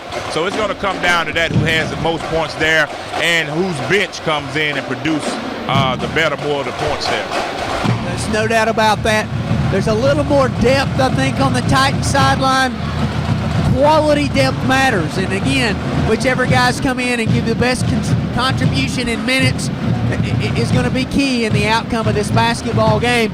It is unfortunate that Zach Oglesby has had to sit this one out. Oglesby, a phenomenal athlete, but early on in the basketball, so played the entire football season, pretty much played every snap of the football season, but then you end up very early on in the basketball season, he has to have knee surgery and he's out for the year. Yeah, I tell you, if Zach Oakley's in the lineup, man, it's really a big difference. It gives them a bigger presence of post play that they are looking for, because right now they're having to look into a point forward that's going to have to maneuver inside and out for them, and that's Jacob Hyde. But Jacob Hyde has been one to solidify the inside, and he's a banger, he's a bruiser, but only if he was 6'4", 6'5". He's one of those guys that's got the heart of a guy that's 6'7". He just doesn't have the frame to go with it, but Jacob, as you said, is a warrior. He will fight inside for this Titan team, so it should be an interesting showdown. We're 15 seconds away from the tip-off as they now do the introductions here at the Gadsden City Titan Competition Gymnasium. Yeah. Good evening, ladies and gentlemen. Good evening, ladies and gentlemen. Welcome to tonight's game. Earl Dudley, Stephen Frazier, courtside here Gadsden City. at Gadsden City High School. The Grissom Tigers, who have come in. Number 2, Tim Flower Nolan. Number 2 for Grissom, number 2, Tim Flowers. 3, J.J. Kaplan. And number 3, J.J. Kaplan. Jaquez Johnson.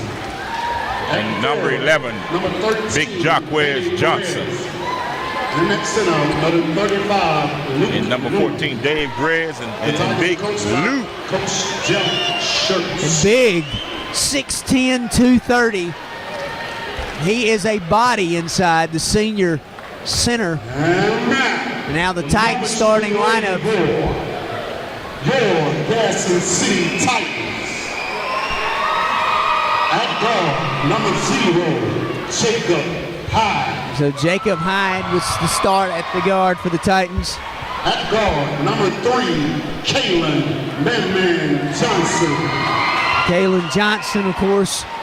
I tell you, if Caleb gets started, he's an electric player, Frazier. Joshua Jalen Jedi. Josh Judine, the assassin from deep range. At guard, number 4, Chris Dudley. Chris Dudley, and then of course inside the key here against Luna, who gets the start at the center for Gadsden City. Number 5, and number 35, the man in the middle, Tariq Bateman. Tariq Bateman will get that start, and so Tariq, who The Titans are coached by is a sophomore built on a defensive end's frame, will have the task, at least to start this game, of defending Luna. And Luna is a mountain of a man. You look across the way there. Yes, he is. You saw a couple of guys like him in your career. And Yeah, guys like Shaquille O'Neal and Larry Johnson, Carl Herrera, Dave Benoit. I've seen my share of those big men. so Bateman will get the start at center. And tonight, our officials are from the Anniston Association. So Bateman, the 6'8 sophomore, against Luna, the 6'10 senior. The jump goes to the Grissom Tigers. Number 11, Johnson, controls it. Passes ahead to number 2, Nolan. Into the corner to number 13. Then back up top to number 3. That's Kaplan. Number 11 going to try to go to the hole with it. Hyatt on the defense. They're going to get him for a travel. Jaquez Johnson tries to take it to the hoop. But the first turnover of the game on the travel for Johnson. Yeah, I think that big guy is going to be committed to play defensive end somewhere within the state. He's a pretty good football player out here. Dudley and Jedian up top. They'll pass it to Kalen Johnson on the wing on the near side. He'll work to the corner, passes up to Hyde. Hyde across to Dudley for 3. In the air, no good. Kalen Johnson with a backside rebound for the Titans. They'll reset the offense. That's the thing about that long jump shot, Frazier. You're playing that zone, that long rebound that you're able to get. Dudley over to Jedian. They'll skip it. Johnson in the corner, three-pointer in the air and good. And Kalen Johnson gets the first bucket of the game for the Titans. He'll knock down the three-pointer, and they'll pick up the man-to-man at half court. That's what I'm saying about Johnson. If he can get started, it would open up doors for Joshua Jedian and Chris Dudley. Kaplan passes inside to Luna. And the hands all over the place for Kalen Johnson. Dudley clears it. He'll pass it ahead to Johnson. Johnson gets the two-pointer on the break. He's got 5, and the lead is 5-0 for the Gadsden City Titans. And the pressure coming from Joshua Jedian. Dudley will pick up Kaplan at midcourt. Makes an errant pass, almost taken by Kalen Johnson. Nolan will dribble into the near court, passes corner to number 13. Perez's shot no good, but the rebound inside. There's that long rebound by again. Jaquez Johnson. That big body gets the rebound. Titans press into the near court, Hyde across to Jedian. Jedian dribble drives into the middle, passes inside Bateman. Gets the ball, passes outside. Kalen Johnson spots for 3 in the air, no good. Rebound backside Joshua Jedian. He'll try to pass Johnson, no good. Ball mishandled and picked up by number 13, Perez. And Perez with a reverse layup. And the first bucket of the night for the Grissom Tigers. Second bucket. It's 5-4 Gadsden City as Chris Dudley will clear it into the near court. Passes it up top to Jacob Hyde against the 2-3 zone. Dudley on the far wing gets the screen from Bateman. Dudley puts the 3 up, banks it in from outside. The Titans have 8, the Tigers have 4, and here comes the pressure from the Titans. The run and jump, and they're not able to get the pass. Perez into the near court to the left. He'll pass outside to number 11, Johnson. Johnson will drive. He'll kick it to number 2, Nolan on the near wing. No good. Rebound, Johnson. Johnson going to bang inside, and he'll draw the foul from Bateman, and that'll be the first foul of the night against the Gadsden City Titans. I don't know. They may have called a travel. Yes, they did. You're right. The two shots.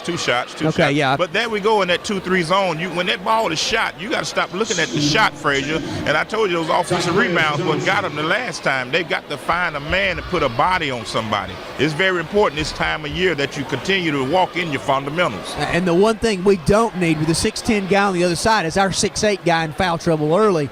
Bateman draws the first foul of the night against either squad. And so Johnson will go to the line. Jaquez Johnson, 6'4", 215, a physical specimen, will shoot 2. His first one is up and good. Good form for Johnson. First shot good.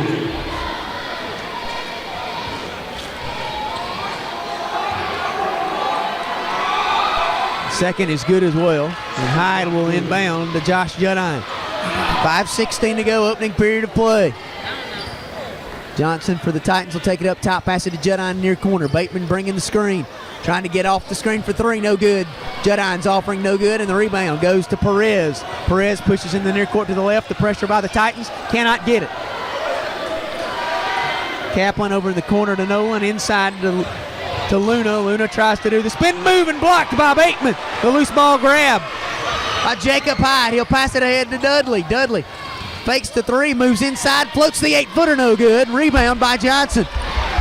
For Grissom, he'll push it up the floor. Passes on the wing to Perez, the three, no good. Loose ball gathered up by Nolan at the top of the key for Grissom. New life, they'll pass it in to Luna, and he'll try to bank it in, no good, as Bateman forces him to adjust the shot. Judine will get the loose ball, and they'll call the 6'10 guy with a reach. And you don't want your 6'10 guy trying to take the ball away from a guard, Earl Dudley. No, you really don't. But once again, here we are with Grissom. Grissom is sitting with 4 offensive rebounds and 2 of them on conversions and a set of free throws behind it. We've got to get bodies on those box outs, Frazier. The Titans lead 8-6. Kalen Johnson with the first 5 points for the Titans tonight. 4:22 to go, opening period of play, as Kalen Johnson and Bateman and Hyde will take a seat. And the Mooney brothers check in along with number 22, Jackson, Braylon Jackson. Judine will bring it up the floor. He'll pass to Darnell Mooney on the near side. Mooney will come up in a 2-guard front against the 2-3 zone. The cut as he passes out to his brother Darnell at the near wing. The screen. Darnell going to try to go baseline. Makes the move. Passes it to his brother in the far corner. Dudley from the far wing for three. No good. Rebound to Luna.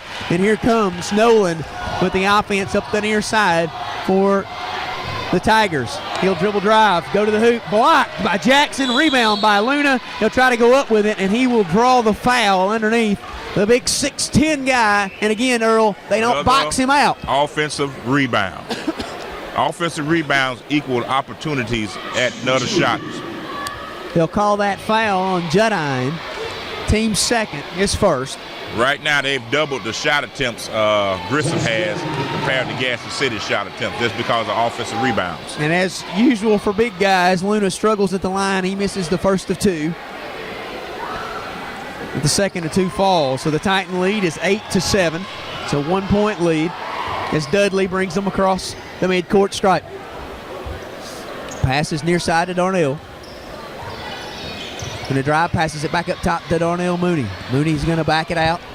Work to the near wing. Passes it inside Jackson. Got the big 6'10 guy sealed. But Luna's able to block it. And Titans will retain possession as they will send in 2 substitutions. Looks like number 5, Clay Johnson, and number 15, Jordan Rodriguez, check into the game for Grissom. And we still have to just take opportunities right there, Frazier, to attack the basket and hope the officials are going to give us that call and not settle for these jump shots that we're involved with and giving up the fast break points as we're doing. And number 5 goes to the rack. That's Clay Johnson. And they're going to call the foul against the Titans. Very fortunate he did not make the bucket as they went for the blocked shot. Also, one thing we've got to do when that shot goes up on our offensive end, we've got to have someone back checking that break. They're going to call that foul on Denzel Mooney, his first, the 3rd team foul for the Titans. And again, really fortunate they didn't call goaltend there. Yeah. And so Johnson, Clay Johnson, the senior guard, will go to the line to shoot 2 shots and has an opportunity now to give Grissom its first lead of the evening. 8-7 Titan lead, 3:22 to go, opening quarter of play. The first shot by Johnson is no good, so the best he can do is tie it. As Hyde will check back into the game along with Jerome Spears. Jackson will take a seat. Now, when you see Jerome Spears along with the Mooney guys, man, you're fixing to see some defensive pressure because Spears is one that will get after you. So the game is tied as Johnson makes the second of the 2 free throws. And Darnell Mooney going to walk him into the near court to our right. He's out there with his brother, Jerome Spears, Jacob Hyde, and Chris Dudley. The Mooney brothers exchange the basketball. Darnell on the far wing. He'll pass it to Spears, then to Darnell, then Chris Dudley up on the near side. Dudley fakes it, gives it to Darnell. Darnell going to penetrate, gives it to Jacob Hyde. Good move, goes up with it strong, and he'll get the bucket. The Titans regain the lead, and here comes the pressure you talked about as they'll put Spears on the ball. Now Mooney on the ball as he will guard closely. Nolan passes it on the near wing to Kaplan. Kaplan's going to drive to his right, passes it back up top to Clay Johnson. Johnson's three no good, but a backside rebound by Johnson, and he'll get the shot and tie the game. Jaquez Johnson, the wide body. And here comes Chris Dudley. Hesitates, passes it inside to Hyde. Hyde wisely kicks it out, gets it to Denzel Mooney. And Spears will pass it to Chris Dudley for three, and he'll knock it in. The three-pointer by Chris Dudley, and the Titans out in front 13-10. Here comes the press by Gadsden City. Darnell, and they'll get him for the crossover. They'll get him for the carry. They'll say that Nolan, little extra hesitation in the dribble, and a turnover by the Tigers. Those kids right there, when you see those guys together, from Spears, the Mooney guys, you're going to get some pressure just because of their pure presence alone. Just as that guard did, just turned it over. Wasn't any pressure in his face, he just turned it over. But that offensive rebounding again, Frazier. 13-10, Titan lead. Dudley on the far wing, looking for a cutter. Now he'll pass it back up top to Darnell. Darnell over to Spears on the near wing. Spears dribbles, gives it to Hyde at the short corner. Hyde looking for a cutter, decides to use his dribble, takes it on the big 6'10 guy, but he will travel. And that's a scary play because sometimes when you plant like that and slide, you can do some damage to a knee ligament or something like that. So very fortunate is Jacob Hyde that all that happened there was a travel. That's correct. You got to be careful coming there with a complete jump stop with balance. Pressure again. That's Johnson into the near court. They'll pass it inside to the big 6'10 Luna, and Luna tries to pass it behind him, looking for Rodriguez. He was there, but the pass was errant, and it's another turnover against the Tigers. Their turnovers match their offensive rebounds, and that's why the Titans have a lead as big number 11 checks back into the game. Wide-bodied Jaquez Johnson. I'm telling you, he's a physical specimen, Steven. I tell you, that guy, I just seen him a minute ago, get a rebound and take it coast to coast for an assist earlier. You know, the football coaches are salivating over a guy with such athleticism. Spears up top to Denzel. Out to Dudley for three. Can't knock that one in. Spears knocks it to Jacob Hyde. Hyde will control it as he's got pressure, but they're going to call him for the travel. Didn't see that one from over here, but it was all the way on the other side of the court. So the Titans turn the basketball over. And we'll apply the pressure with a 13-10 lead and a minute 15 to go. The opening period of play, Judine will check back in, and Spears will have a seat.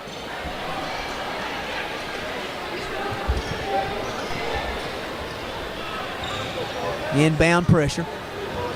Perez comes up the near side with it. He's guarded by Judine.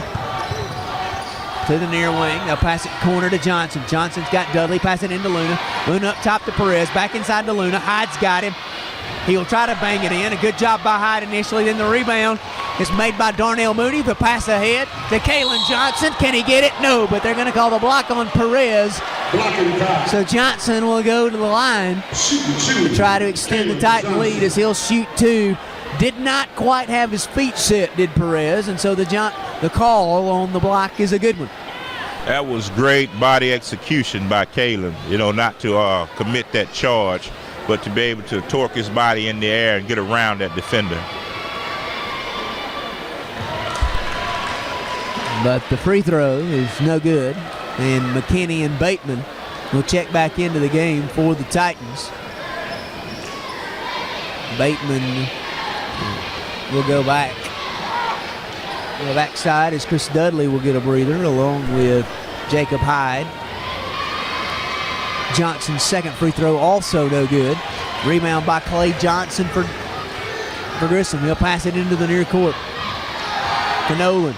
Nolan into the corner to Johnson. Inside to Luna. Luna going to spin. Nolan saves the pass from the big guy.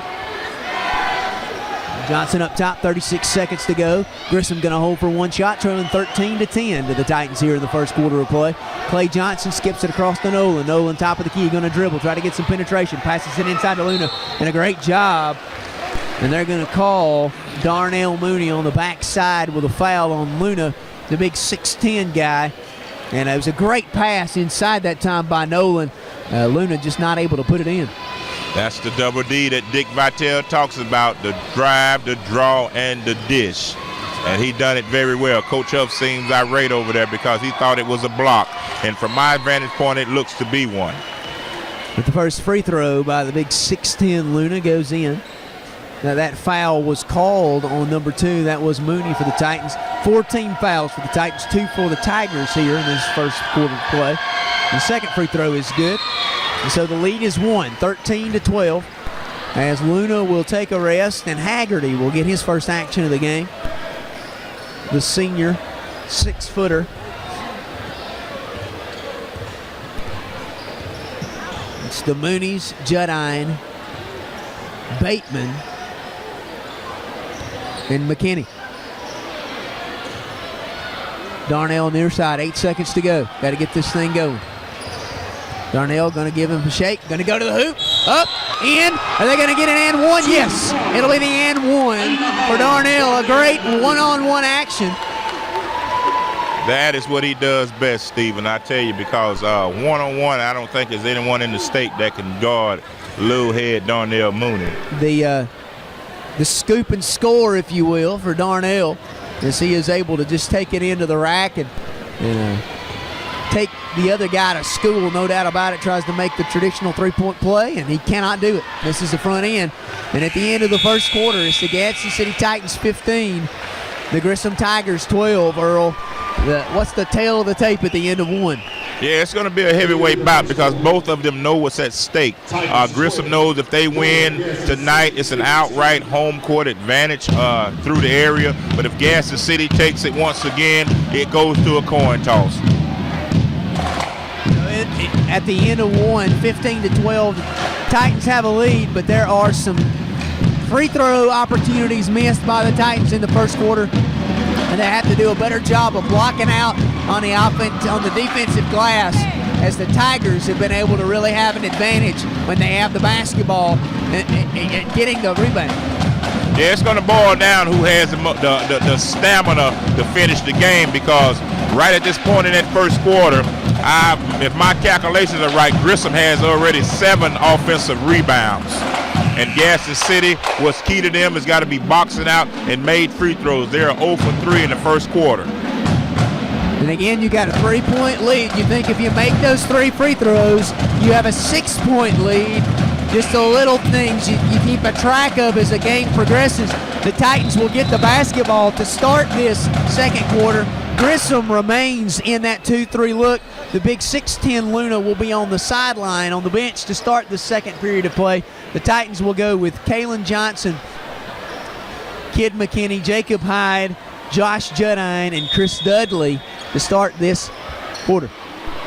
Dudley will take it up top, but he'll give it to Judine to put the offense in motion. Now it looks like a little matchup look for Grissom. Dudley in the corner, goes baseline, looking to drive and move, but he'll shoot it from about 8 feet away. No good. Rebound by number 3 for Grissom. And he'll move it ahead. That's Kaplan. Kaplan to Perez on the near wing.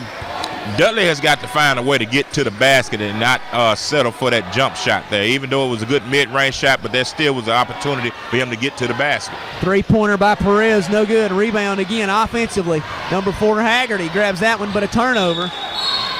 And that basketball is going to stay with Grissom, as they'll say it went off a Titan player, as Luna will check back into the game for Grissom. One thing coaches got to let these guys know, on that long jump shot, you got to box out long, because all of them are still getting the foot in the paint, and that ball is just constantly going over their heads. 3-pointer in the corner from Perez, no good. The pass ahead to Kalen Johnson, and Johnson slams it home, and a Titan lead is 5 as Kalen Johnson puts the exclamation point on it for the first bucket of the second quarter. 17-12, Titans lead. Perez up top, passes to Luna, looking for the screen as Johnson covers Perez. They go on the wing to Kaplan, a turnover. Kalen Johnson's got it. It's a 1-on-4. Johnson is going to get the foul, as they'll call it, I believe, on Kaplan from the backside, as Johnson was going to challenge the 1-on-4 and take it to the rack. And that's the type of person that he is, and that's who Coach Huff wants him to be. That's been kind of missing this earlier in the year, and now this is the Caleb Johnson that they had expectation of from last year, Frazier. The foul is actually called on Clay Johnson. That's his first 14 fouls. He's up top. Kid McKinney has it. They'll pass it now to Josh Judine at the top of the key. He'll give it to Kid McKinney on the far wing. Dudley in the corner. They'll pass it inside Jacob Hyde over to Kalen Johnson. He'll skip it across to Judine. Judine's three's no good, but Hyde will fight for the offensive rebound. He'll kick it out to Chris Dudley. Dudley will settle for the 8-footer. Wilt rattle in the rebound by Big Johnson for Grissom. So a good offensive series, but no points for it for the Titans. Johnson with it. Comes up the near side looking to penetrate. Hands up by Hyde. Can't get there. Rebound. Josh Judine. He'll pass ahead to Kalen Johnson. Johnson to the dish with it. Off the glass. The 2-pointer's good. And the Titan lead is 19-12. 6:08 to go in the second quarter of play. Perez going to drive. Looking. He'll pass over from the wing to Clay Johnson. Johnson up top to Luna. Over to Perez. Into the corner to Kaplan. Kaplan's three, no good. They crash the boards. Dudley will get it, but he steps on the line, and Grissom will retain possession. And that's what they have to do. Find a man, put a body on him, Frazier, because that's the key to them going ahead and having a double-digit lead right now. Well, I'm telling you, when Caleb Johnson is playing the way he's playing now, it makes the game a whole lot easier for everyone else. He's getting the break going. They'll pass it into the corner to Clay Johnson. Johnson will pass it back up top to Kaplan. Clay Johnson's three is in, and he'll cut the Titan lead to 4. 19-15, 5:39 to go. Josh Judine into the near court. He'll go up top with it. Passes it to Kid McKinney. Kid McKinney into the corner. Chris Dudley. Dudley will skip it across to Judine. Judine going to make the dish and drive. No foul. They're going to say out of bounds against Grissom. So the Titans will retain possession underneath. And that's what we got to do right there. Continuously attack the basket, looking for the contact. Not looking for the ref to bail us out, but to go in and make the ref make a call. That's it. Now Darnell Mooney checks into the game. Kid McKinney gets a break. Inbound by Dudley. He'll skip it back to Josh Judine. Judine guarded by Clay Johnson. Kalen Johnson has it in the corner for the Titans, in the wing for the Titans. He'll pass it down to Jacob Hyde. Hyde covered by Luna. Skips it across to Josh Judine. Judine with a baseline drive. He'll skip it. He'll dish it. Does it go up and in? Nope. They call the travel. And so a turnover by the Titans. Yeah, he took a hard bump right there on the baseline. I think that should have been called too, Frazier. No doubt about it, but no call by the official. So a little pressure now by the Titans. Make it a little harder to get up front, make a harder offensive possession. Perez with it. He'll pass it now over to Nolan.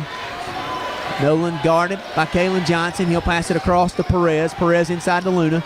Luna with the inside out to Perez, over to Nolan. Nolan with a drive. The 6-foot shot up, and it is in. And they got the Titan lead cut to 2, 19-12. Had them to 7, and all of a sudden they make a run. Judine ahead to Kalen Johnson. Johnson with a long three, no good. The long rebound to Kalen Johnson.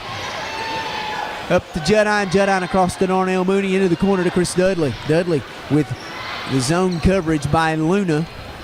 When Dudley passes that ball, see, he's got to flash and find the open hole and stop sitting, because he's got to be a little bit more aggressive. Learn how to move without the basketball. That's how you get good shots on offense. And Dudley with it on the far wing. He'll pass it to Kalen Johnson. Johnson moved that time. And the rebound by Hyde inside. And Hyde does exactly what you want. Classic ball fake. And the big 6'8 guy, big 6'10 guy, Luna, will foul him. And Hyde will shoot a couple. But what you were talking about, moving Kalen Johnson on that last possession, cut across the free throw line there. Got a good look at the basket, and then Hyde works hard to get the rebound. It doesn't matter what kind of ball you play this day, Frazier. The ball game is still won in the paint. When you got someone that can get in there and dominate and do what Jacob Hyde is doing, drawing fouls and going to the line and knocking down free throws. That one touched every inch of the rim. Actually thought about going in for a second and then rolled out, so no good. Jacob Hyde will get another, try to extend the Titan lead to 3. As Luna, who picked up, they actually called that foul on Jaquez Johnson, his first. The second free throw is up and good for Hyde. So 20-17, the Titan lead, and the pressure being applied now by the Titan defense.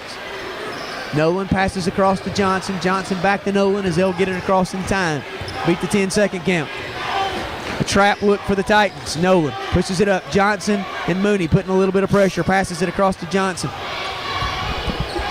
Johnson to Kaplan. Kaplan to Nolan. Nolan top of the key. The three, no good. Rebound backside by Dudley. Good seal out. He'll throw it ahead. Here comes Darnell Mooney. Mooney on the drive. He'll give it to the trailer. That's Jacob Hyde. Cannot make it fall as he gets banged. No call. Rebound, Grissom. They pass it ahead. Johnson to Perez. Perez tried to alley-oop it, but it was an errant pass. Here comes Chris Dudley, one-on-one. A nice stop-and-go move right off the right side. Kisses it off the glass, and the Titan lead is 5. Chris Dudley. That's the Chris Dudley I want to see right there. When you do that, then your jump shot will fall. You got to work this thing inside out, Sure. Frazier. Got to go to the rack with it. He did that time, and Nolan will push it up for the Grissom Tigers to the near court. 3:11 to go, 22-17, Titan lead. Clay Johnson, far side, has the ball for Grissom. He'll skip it right to the middle to Jaquez Johnson. Johnson gonna power his way. He'll get the bucket and the foul. A great move from the free throw line by Jaquez Johnson, and he'll get a chance for the traditional three-point play and can cut the Titan lead to 2. I tell you what, that's a good-looking kid there with the wide shoulders and hips, and is not afraid of contact, and he makes the contact, and he shows you how to play ball the old-fashioned way. The foul on Josh Juddine, his second, so he'll go to the bench. Both teams with 5. 3:02 to go until halftime. As Johnson goes to the strike, Denzel Mooney has checked into the ball game. The free throw is no good. Rebound by Chris Dudley for the Titans. He'll pass it ahead to Darnell. Luna set to check in at the next dead ball. They'll pass it to Kalen Johnson. The timeline. Johnson looks to the corner to Denzel Mooney. Denzel looks around, passes it up to Dudley. Dudley up to the top to Darnell. Darnell on the wing to Kalen Johnson. Back to Darnell. Up top to Chris Dudley as they'll just exchange the basketball against this matchup zone look. Dudley gets the screen. He'll pull it up now. Passes it out to Kalen Johnson. A little extra pressure as they go with a trap look. A nice ball fake by Denzel Mooney. No good. Gets the ball back. Goes up with it. Now draws the foul, I believe, on Timothy Nolan. And a good head fake that time by Denzel Mooney that helped draw the foul. Then he'll go to the line to shoot a couple on the 6th team foul from the Grissom Tigers. Now, one thing I see, Stephen Frazier, is that Gadsden City is getting a little bit more aggressive on the offensive board. They're attacking and doing what Grissom has been doing for them the first quarter. And now Gadsden City leads in the offensive rebound department in this second quarter. And that's key. The big guy has 2 fouls. So it looks like Gadsden City in this last 2:22 can make a run right here. It could be the difference in the game. That foul was actually on Rodriguez, but the first of the 2 free throws by Denzel Mooney did not find the mark. So he'll shoot one more with 2:22 to go. The Titans with a 22-19 lead, and that free throw will fall. 23-19. The pressure now from Gadsden City. He'll get it inbounds to Nolan. Nolan guarded closely by Darnell. Darnell, a good defender. A little push off. A great call as he uses his arm to get some momentum. And a great call by the officials on that push off. And that is the 7th team foul. But on the offensive foul, yeah. You do not get the 1-and-1, but that's key for the stretch. 2:15 to go into the half. Yes, and Lil Mooney, I tell you, that's 2 unforced turnovers that he's caused just by being up on the guy's hip without reaching or anything. Being in position on defense matters. Dudley will set up the offense. He'll give it to Darnell up top. Now he'll cut across to the far wing. He'll get the basketball back. Darnell cuts to the corner. They'll give it to Hyde at the free throw line. Hyde going to make a move on the big 6'10 guy. What a move, but they're going to say he walked. They're going to say he walked. And he actually put a nice move on him, but you can't take the extra step. They said he did. Another turnover by the Titans, and they'll get it inbound to Perez. Perez closely guarded by Denzel Mooney. And Perez will throw it to the near wing to Johnson. Johnson back to Kaplan. Kaplan for 3. He finds the mark, and the Titan lead is cut to 2. 23, cut to 1. 23, 22. 1:38 to go in the first half. The Titans with the lead in the basketball. Mooney near side to Dudley, to Denzel Mooney, over to Kalen Johnson, up top to Chris Dudley. See, Chris Dudley is just floating from wing to wing, top to top. He's not flashing to the middle, and he's got to do more of getting there to the basket, just as that is shown there. When you do that, you cause the defense to have to make a decision, Frazier. And they call the blocking foul on Clay Johnson. And the Titans are in the 1-1, so Chris Dudley with an opportunity to extend the Titan lead to 3 here. Free throws are the name of the game. The Titans would have a double-digit lead if they'd made all their free throws so far. And these are very, very important ones with a minute and some change to go left in the first half, and the Titans with a mere 1-point lead. The first one's good.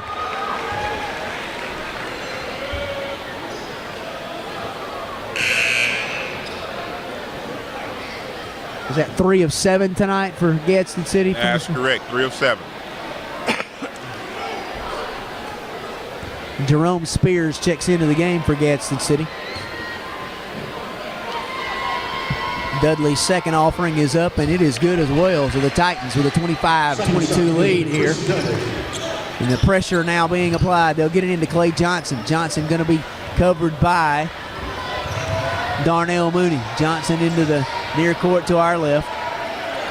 He'll pass it up top to number 3, Kaplan. Kaplan lobs it inside to Luna, and Luna with a nice drop step to the basket to cut the Titan lead back to 1. 58 seconds to go in the half. Darnell Mooney up top, passes to Chris Dudley into the corner to Denzel Mooney. Very fortunate he didn't get called for a travel. He'll skip it over to Spears for 3 in the corner, and he buries it. He buries a critical 3. The Titans with a 4-point lead with 43 seconds to go until intermission. Rambus comes up the court with it, passes it to Nolan. Nolan being covered by Chris Dudley. That's 5. Passes it on the far wing, and they get the 5-second call on Timothy Nolan. They'll say Nolan didn't get rid of it in time, and the Grissom coaching staff realizes they need 11 in the ball game about as quickly as you can get somebody in. And Jaquez Johnson will check in for Clay Johnson. And it's a good thing for us, for him coming in on the defensive end with 2 fouls. We need to attack and make him make a play. If not, then we should get a layup out of this. Between him and Big 35, they both have 2 fouls. So one of those guys should end the half with 3, as Jordan Judine will check in for Darnell Mooney. 27 seconds to go into the half. Chris Dudley's going to bring it up. One would think we're going to work for 1 shot, as Jacob Hyde will flash up and take the basketball. He's listed as a guard, but he plays like a power forward. Hyde at the top of the key, 13, 12, 11, and 10. I know Hyde with the back go. spin. He goes to the hoop, and they're going to get the foul on the floor on number 1. That's Jordan Rambus, the freshman. And they realized the mismatch and used it to their advantage as the junior goes to the hoop with it, and he'll go to the line to shoot a couple for Gadsden City. That's just good coaching and good coaching awareness there, because Dudley had the ball and they passed it up, and Coach had it to where it get to Hyde, because he knew Hyde would draw the matchup because Big 35 wouldn't come out to play in. So that's a very experienced move by Jacob Hyde, getting to the basket. They spread the floor so wide on that matchup zone, Earl, that it leaves those lanes, and Hyde's the kind of player that takes advantage of that, because of his power, you have to play a stronger player on him, but they don't match up well as he goes to the hoop. Hyde's first offering is good. And that's a good thing, because when you have the shooters that Gadsden City has, it allows you to help easily spread the court for Jacob Hyde or Chris Dudley or Mooney to get to the basket uncontested. 29-24. The second one is no good, so the Titan lead is 5. 9 seconds to go to the half. Clay Johnson up the far sideline, trying to get some penetration. He turns it over. Jerome Spears throws it ahead, but it's intercepted by Kaplan, and the half comes to a close. The Titans lead at halftime 29-24, Earl Dudley. And so, 2 rounds down, the Titans with the lead in spite of the good offensive rebounding by the Grissom Tigers. And a good first half by Kalen Johnson in particular. Titans lead 29-24. We're going to take a break, come back and set up the second half for you after we take this break.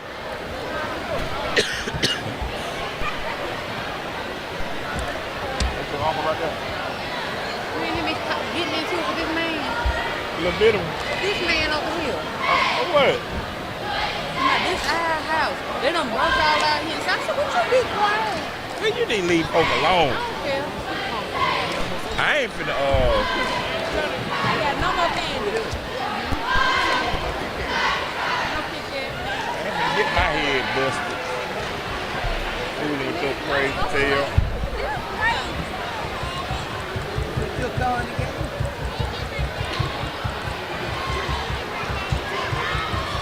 Are you ticklish?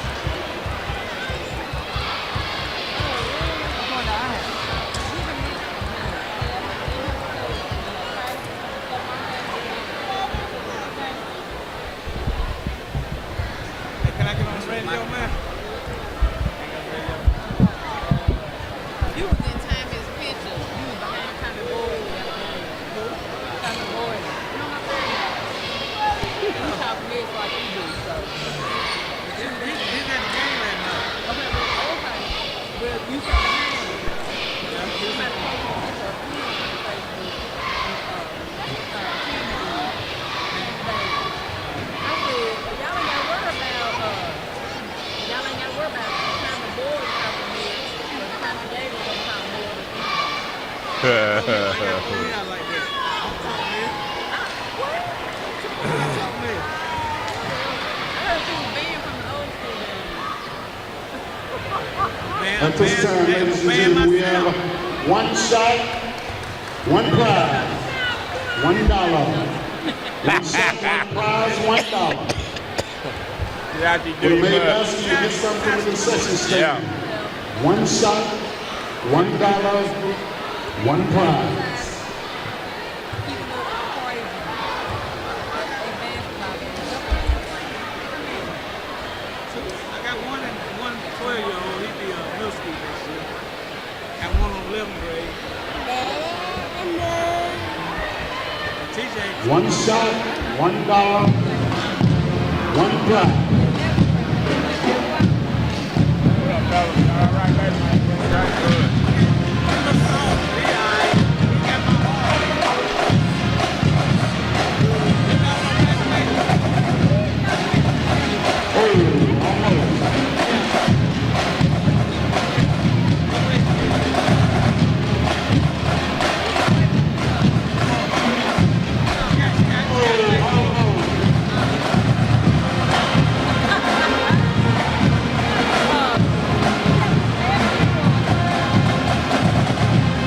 One shot, $1, one prize.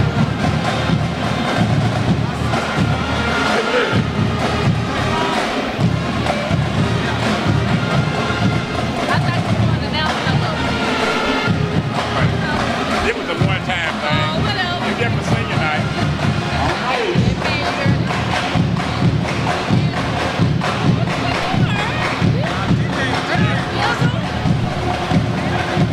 Great. So I think you get $1 shot. I told Trey to give me $1. He said if I miss it, I ain't gonna try.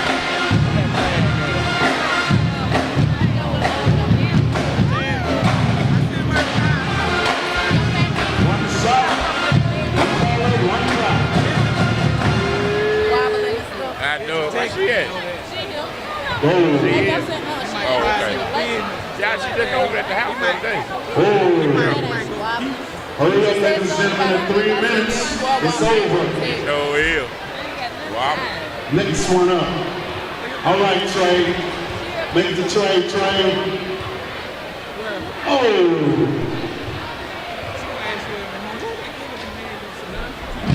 one shot, $1.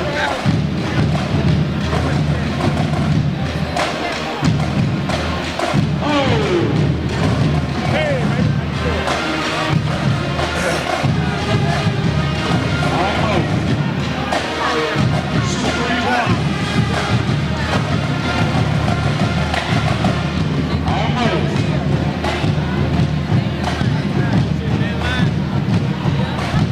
Job, bro.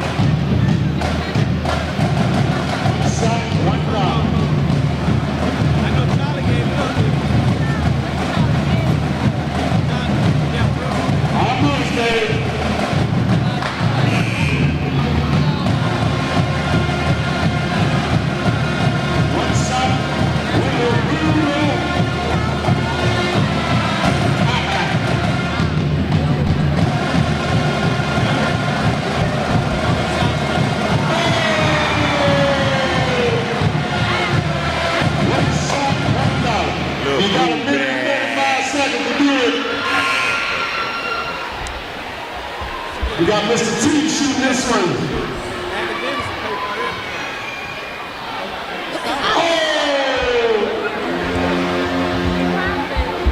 Take some of that gold off, you might make the next one.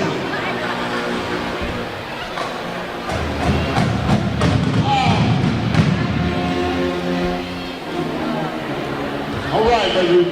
1 minute. 1 minute. She get a layup.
Back here courtside as halftime coming to an end here. The Gadsden City Titans with the 29-24 lead over the Grissom Tigers.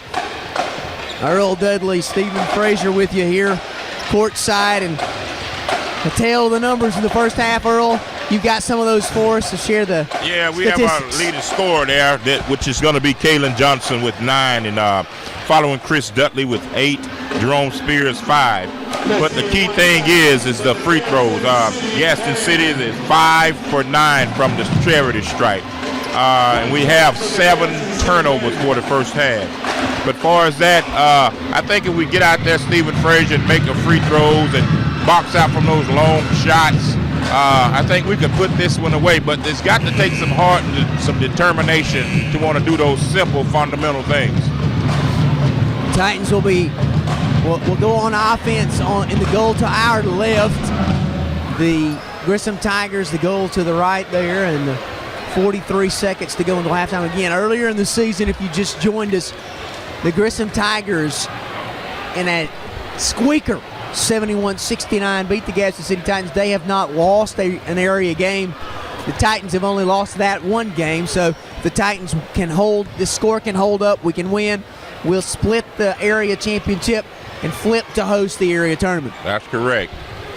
And that's very important for Gadsden City, because that is the only way that they get an opportunity to host the tournament is through the win tonight and go for the coin toss. And as we said, the Buckhorn Bucks are the number 4 seed. So whoever is the host team will play Buckhorn. The loser will have to play Huntsville High School, who will be the 3 seed. And I tell you, with this area change, it has really been a competitive year for Gadsden City, night in, night out, going up there on that mountain. And even those outside area games have really been a help for Gadsden City. It's getting them prepared for this stretch run right here. It'll be Kaplan, Nolan, Perez, Jaquez Johnson, and Luna for the Tigers. It'll be Dudley, Kalen Johnson, Josh Judine, Tariq Bateman, and Jacob Hyde for the Titans. Kaplan near side, Perez inside to Luna. Luna gets the double team. Spins on Bateman. Then Jacob Hyde takes the ball away from him, and Jacob Hyde will get the timeout. Tell you what, Jacob Hyde is one of those gritty players that just kind of gets on the floor and gets the basketball. He does a lot for this team in that regard. He's not the flashy player at all, but he's kind of the blue-collar guy. And that type of player there makes the difference in your team. You need a hard-nosed guy that's going to dive in there at every loose ball to get the other guys motivated to say, hey, we got to get in and be a part of this right here and not stand around looking. I mean, the reality is you have Chris Dudley, who can score at any moment from any point on the floor. You have Kalen Johnson, who can knock it down from three-point range. You've got all the pressure on the basketball, and then you've got a guy like that working inside. What a great combination this team has. Judine. Yeah, and Jadine has yet to hit his first three-pointer, but if he could get going, I tell you, it's really going to open up the floodgates for Gadsden City. Bateman has the ball top of the key. That's where they want him to have it. Judine with a three, no good. Bateman crashes the boards, gets an offensive rebound for the Titans. That should not be a travel, I'll tell you that much. That's got to be a foul, and that's exactly what they'll call. They'll call that on Jaquez Johnson. That's his third, Earl. That's the big difference. The offensive rebound by Bateman, very important as it forces a turnover. They'll pass it to Dudley on the wing. Dudley now going to try to penetrate. Passes, beautiful pass inside to Hyde. And how that's not a foul on Luna, I don't know, as Hyde took it to him. You got to give it to he takes on guys a lot bigger than him. That's correct. He just had to have that pit bull mentality, Frazier. Dudley inbounds to Judine. Judine tries to penetrate, throws it up top to Bateman. Bateman guarded closely by Kaplan. Back out to Judine. Judine now working to the far wing, up top to Bateman. Bateman going to shoot the three. Not his thing, but Kalen Johnson saves it to Judine. Then Judine turns it over. Nolan trying to go to the rack with it. Hyde down there to try to make a play. And it's blocked by Bateman, but they're going to call a foul. My goodness, I didn't see that one. Looked to me like Bateman put it off the glass without any body contact, and that's Bateman's second and the first on the Titans. Now that guy's Bateman has an Earl Dudley size frame. He's going to shoot. Nolan's going to shoot two. He'll hit the front end. 29-25. 4-point lead for Gadsden City. 7:01. Just a little less than a minute gone into the third quarter of play. Nolan's second offering is up, and it's off, and Jacob Hyde will grab the rebound and give it off to Chris Dudley. Titans lead 29-25 early in the second half. Trying to avenge their only area loss of the year to the Grissom Tigers. Judine on the far wing gets a screen from Bateman. Tries to throw it inside to Johnson, but the ball is taken away from Luna. He's a little bit behind where Kalen was going to be. They'll pass it in the corner to Jaquez Johnson. He'll take it to the rack, and he'll cut the Titan lead to 2. Jaquez Johnson. And now here comes Josh Judine up the far sideline. Passes it across to Chris Dudley. Dudley will be guarded by Kaplan.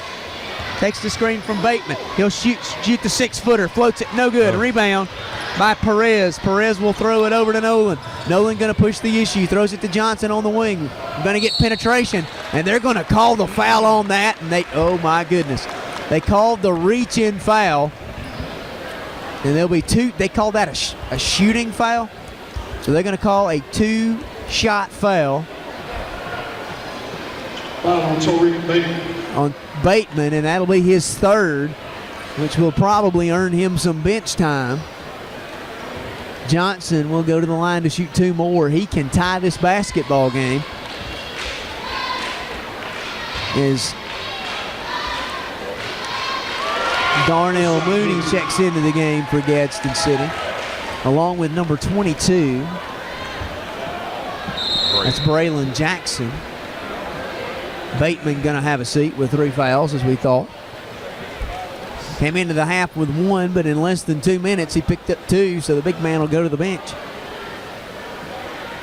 The first free throw was good for Jaquez Johnson, but his chance to tie it is no good, and Chris Dudley will grab it for the Titans, and Darnell Mooney will come in and set up the offense against this 2-3 matchup zone. Give it to Jacob Hyde. Hyde has Clay Johnson on him, throws it near side. Mooney does. In the corner and then back up top to Hyde. Now Chris Dudley at the top of the key. Wants Hyde. Coach Huff telling Hyde to stay at the top there with Clay Johnson guarding. And now he'll give it to Darnell. Back to Jacob Hyde. Now they'll hedge Hyde over here to the near wing. 5:38 to go. Just letting some time go off. Now Hyde's going to take him to the rack. Throws it in the corner to Dudley for 3. Shots in the air, no good. The rebound, Darnell Mooney. And backside Jackson gets the backside rebound. He can't make the shot. And now Grissom has an offensive possession and a chance to take the lead. Clay Johnson passes it to Perez. Then down inside to Luna. Jackson with his hand in the face of the big man. And Jackson keeps him from making it, but lets Luna get the offensive board. He'll pass it outside and go into the rack. 3 seconds. 3-second call. Was Kaplan, but that indeed, big number 35 was parked inside. Actually, they're saying Jaquez Johnson had parked inside, so it's a turnover. So a missed opportunity for Grissom to take the lead, and here comes Darnell Mooney. A man-to-man look now. Jacob Hyde guarded closely by Kaplan. Up top to Darnell. Darnell guarded by Johnson. Now back out to Hyde. Hyde with a nice ball fake. Braylon Jackson. Jackson's going to get a lane violation as he returns the favor. And Grissom again with an opportunity to take the lead, with the pressure now coming from the Titans. Pressure just makes them work a little harder to get to those offensive passes and can force some turnovers. And 4:40 to go. Titans lead by 1, 29-28. Jaquez Johnson with a chance to give them the lead. Can't do it. Braylon Jackson knocks it over to Darnell. Darnell ahead to Chris Dudley. Chris Dudley gonna throw it up to... Nice cut to the glass by Kalen Johnson. Beautiful assist that time by Chris Dudley. And the Titan lead is 3, 31-28. Clay Johnson drags his foot, but no travel call. Passes it inside to Luna, but Luna will get the travel call. On the drop step. He drugged the pivot foot, and a turnover. I swear Gadsden City is going to have to take the lead right there on this pushing up the ball, even in this half-court set. Give these guys an opportunity like that. They don't want Dudley to get started, but he's got to get aggressive. Chris Dudley kisses it off the glass to lead back up to 5. Kalen Johnson has kind of been the pivotal spark for the Titans so far tonight. They'll pass it up top to Luna. Luna will give it off to Clay Johnson. Now they'll give it to Jaquez Johnson. He'll drive on Jacob Hyde. Hyde with good defense, and Dudley on the rebound. Here comes Dudley up the near sideline, going to push the issue. Passes it in the corner to Kalen. Kalen going to drive. Passes it back inside to Johnson, then to Dudley at the free throw line. Extended. 2 more for Chris Dudley. The Titan lead now goes to 7, and the momentum is in the Titan favor. They had it to 1. They had 2 opportunities, but Grissom didn't convert, and the Titans take advantage. Darnell will knock it out of bounds. Gadsden City is at their best in an up-tempo set. When a team has to make them slow it down and run a little offense, they kind of get a little impatient. But when they're able to cause turnovers and get deflections and get that ball out in the open court, because Coach Huff, I know he wants to put up as many points as possible and run folks, because nobody has a bench like Gadsden City. Nolan checks into the game. They make a bad pass, and Jackson intercepts it for the Titans. Here comes Dudley, going to push it again. Ball fakes on Kaplan. Tries to make the shot from the free throw line, but a nice block by Kaplan. And here comes Perez with a basketball for Grissom. Throws it over to Nolan. Nolan going to make the move. He traveled first, but they didn't call it. Gives it into Luna. Luna with a beautiful underswing layup on the backside, and cuts the Titan lead to 5. The big man's got some moves, Earl Dudley. Yes, he does. I mean, you can't ask for anything more of a big man that can work the low post like he does. And all you can do is hope and pray that he misses.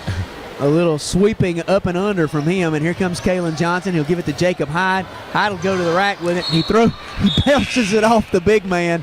Smart move as they get to reset the offense. Denzel Mooney will check in, and Jackson will go to the bench for Gadsden City. So it's the Mooney twins. It's Jacob Hyde. Now Judine going to check in the game.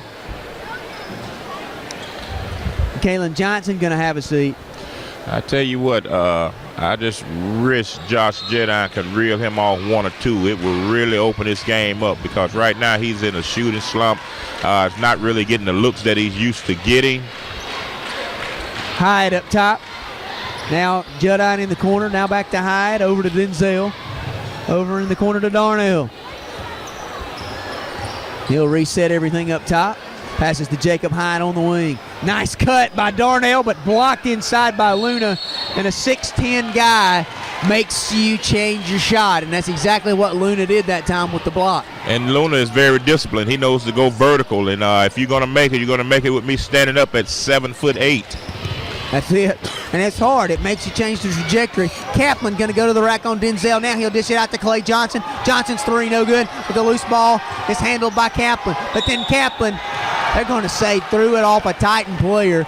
So it'll stay in the possession of the Tigers with 2:04 to go in the third quarter. Gadsden City leading 35-30. Can't stress enough how important that this win would be for Gadsden City to go into that coin toss. They have to make shots. They have to continue to get that ball out on fast break and in transition where they're best at. And I think once they do that, Clay Johnson taking it out from the NBA range. You could tell it was a little flat and a little short. Rotation wasn't great on it. And so the Titans maintain that 5-point lead. Darnell will bring it up the floor for Gadsden City.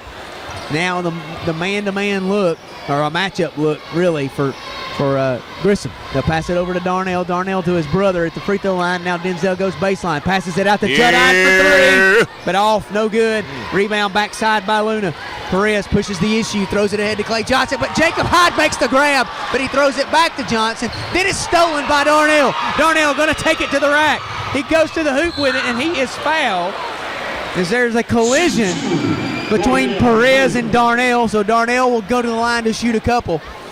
see, Grissom doesn't want to see that type of basketball right there because they don't have the players to run up and down the court with Gadsden City. So they try to get that inside and score the basket, but on a missed shot, Gadsden City is out filling their lanes and running that break. The junior guard thinking about playing that slot position in football and just accelerates to the basket. His first free throw is good. The Titan lead is 6 as Kaplan and Rodriguez check into the game for the Grissom Tigers. 1:27 to go, third quarter. Titans 36, Grissom 30. As the Tigers make the long road trip from the Rocket City down to the City of Champions. And Darnell's second offering is good, so a 7-point Titan lead. And the pressure now by the Titans. Perez with it. He'll work it up to Nolan. Nolan into the near court to the right. Guarded closely by Darnell. Darnell passes it out. Johnson with it on the wing. Into the corner to Kaplan. Now back to Jaquez Johnson. Johnson goes to the dish. Goes to the hoop with it, and he is going to be fouled. And who are they going to call it on here? I tell you, the big guy, if he can't get it one way, he knows one way he can get it, and that's attacking the basket. They're going to call it on Jackson. His first, the third team foul on Gadsden City this half. And Johnson will shoot a couple. First one is up and in. This guy's a player, Earl. He is. He just is around the basket. He makes the shots and into the game is the pressure man now for the Titans. He kind of looks like from Bob Jones a couple of years ago, the build of Reggie Ragland, who's the linebacker for the University of Alabama. Very great basketball player. As a fact, Reggie Ragland was heralded as one of the top 8 grade players in the nation when he was in the 8th grade at basketball. And he ends up playing football. Both free throws good for Johnson, excuse me. Now Darnell into the near court. A little bit of pressure this time by the Tigers. Denzel on the far wing. 56 seconds to go in the quarter. Up top to Jacob Hyde. Titans going to hold it for one. They have a 37-32 lead. 48 seconds to go, third quarter. Denzel up top now passes to Jerome Spears. Spears backs it out, guarded closely by Kaplan.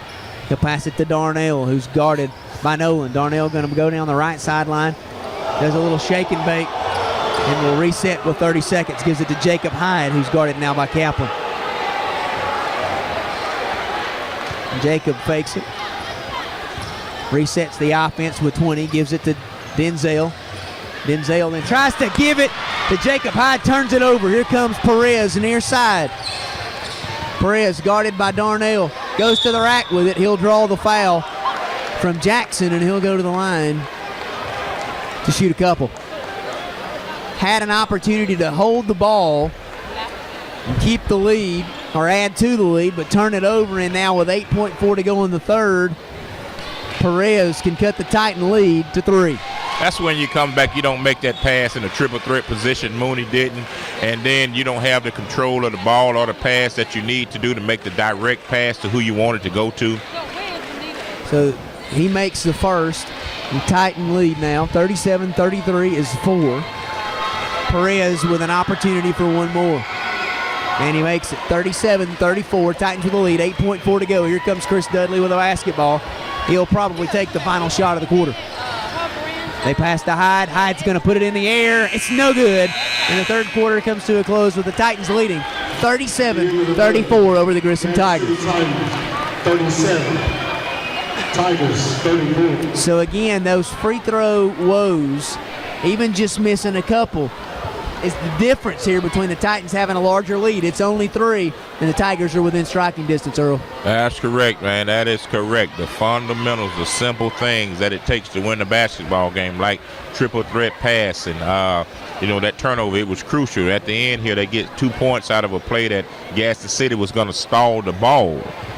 But yet it turns up being 2 points for the Grissom Tigers. So, that's discipline. That's just doing what the coach asks you to do, And we have to understand that this fourth quarter is very key to us. And in order for us to finish up where we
Again, 46-45 lead here, Earl. 1:10 to go. They're going to foul. They're going to foul. And we've got to make our free throws here. They have been hot of late from outside, so we've got to keep that note. But at the same time, the reason that's available to them is because we have to respect Big Luna inside. That's correct. That's correct. And also the big guy, number 11. I'm pretty sure he's going to come back on the offensive end. They've got the young, quick defensive guys out here to match up with them, Frazier. And what Gadsden City has got to do, make good, crisp passes and know and focus in their head that they're going to make these free throws because they're going to get fouled. It's Dudley, the Moonies, Jacob Hyde, and Kalen Johnson. The foul already. They fouled Darnell Mooney. And this is Gadsden City's best free throw shooting team that's out here now. And Darnell with a chance here to shoot the 1-and-1 with 18 fouls on the Grissom Tigers. Titans lead 46-45. Must make free throws for Darnell Mooney. The front end here for the junior. And it's short. Chance to take the lead. Nolan pushes the ball up the floor. The senior guard guarded closely by. And a turnover. A great job by Denzel Mooney in knocking it away. And they will foul Chris Dudley. Perez makes the foul. But what a play that time inside by Denzel Mooney to keep the big guy Luna from getting the basketball. It's a good thought by Grissom. Get it to the big guy when you need to have a chance to take the lead. But again, another chance to take the lead. Third time this half that they fall short in that situation. Yeah, that's correct. Looks like number 13 has fouled out of the game. That is Perez, is a key player for this team. He's not really a scorer, but he's one of those guys that's just a key contributor in those situations. Yeah, he's a stat stuffer, And so Kaplan, the junior guard, will replace Perez, the senior. And Chris Dudley will go to the line. Shoot 1-and-1. The next time, the Titans will be shooting 2. Front end is good. Titan lead is 2. Chance to extend the game to 3 points here. Bateman has checked in for the Titans. He's back deep, sporting his purple laces, his pink laces. Dudley. I would put a token press on them and just leave them room on this make and not get so tight on them. Make them have to make that back pass. The lead is 3. Know where Rambus is. Man-to-man for the Titans. They pass inside to Luna. Luna with breaking on Bateman.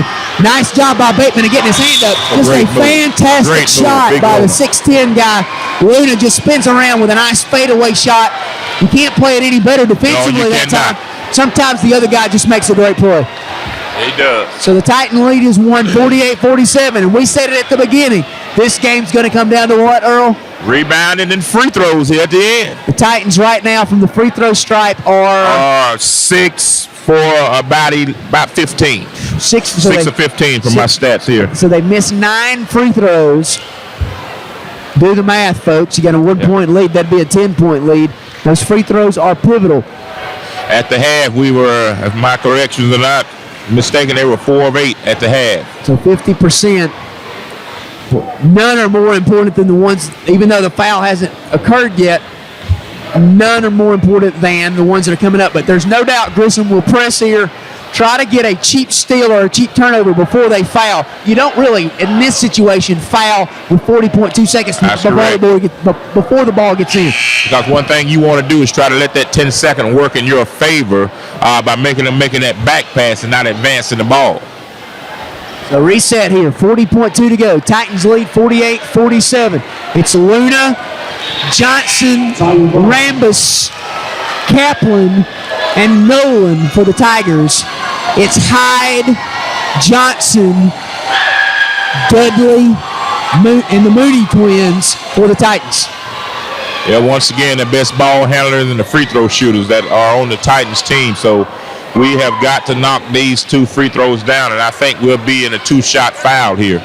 I'm surprised they did not put somebody on the ball. I mean, I just really am. But the closest man to Darnell Mooney is Nolan. Now remember, Nolan, the senior, has 4 fouls already. So his next foul, he'll have to exit the game. And he is a pivotal part of what they do. He is not the guy they want committing the foul here. Jacob Hyde does not have a man on him. Looks like Mooney needs to come up. Yeah, there we go. They'll pass it into Darnell, back to Hyde, and Hyde's just going to walk it up. Why be in a hurry? 37 seconds to go. Passes it to the free throw line, extended to Dudley, back out to Hyde. Hyde skips it to Denzel. Denzel back up to his brother Darnell. Darnell over to Jacob Hyde. And they will foul Hyde. And who is this going to be on? They're going to call it on Kaplan, or are they going to call it on Nolan? You couldn't be in a better situation if you were Gadsden City.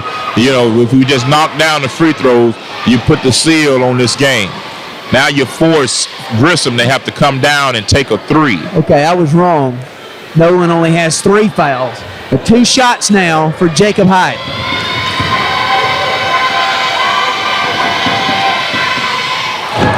This is the front end. So the best the Titans can do right now is a 3-point lead.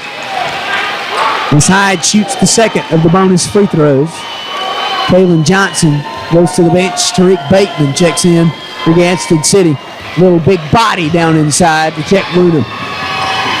He needs to make this one, Frazier, because I know what Grissom's going to do. All right, so it's a 2-point Titan lead, 49-47. So what are they going to do, Earl? They're going to go right down on the inside to Luna or get the ball in the big guy's hand, number 11, and he's going to drive and try to get the old-fashioned 3-point play. I don't think they're going to settle for any jump shot unless it's But the one guy you cannot help from is number 1. Number 1. That's if Rambus is in the game, whoever's on him cannot provide help side defense because he has been the hot hand. He's 2 of 3 here in the 4th quarter. He is the reason, really, Earl, that they're even in this ball game. The Titans lead 49-47, 25.7 seconds to go. Everybody thought this would be a good game. It has delivered tonight, Earl. This has been what we expected. Well, it's a senior night, but, you know, we have to look at this thing that Gadsden City has allowed this thing to be close as it is because of the free throws that they've missed.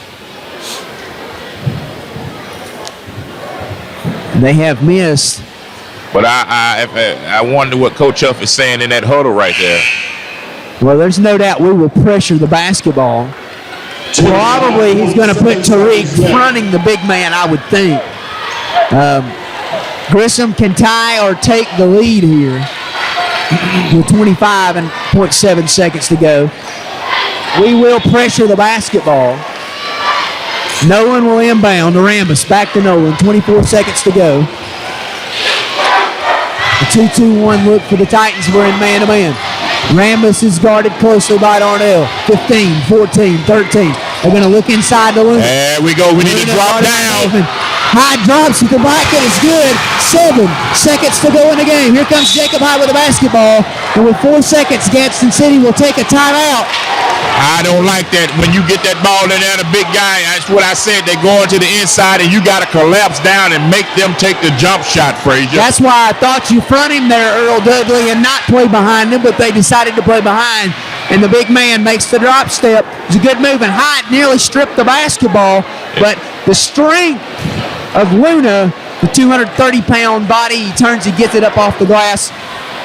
And then you look at it, we've seen the first half when you front them, they just lob with the high-low over our head. So I think that was a good strategy because they kept the shooters in the corner that kept us spread it wide out to give him that one-on-one access in the paint. So in that case, we got to drop down and just depend, win, lose, or draw on the jump shot. That's exactly right. Now, the setup here, this if you just joined us, it's 49-49, 4.2 seconds to go. It's going to be Titan basketball.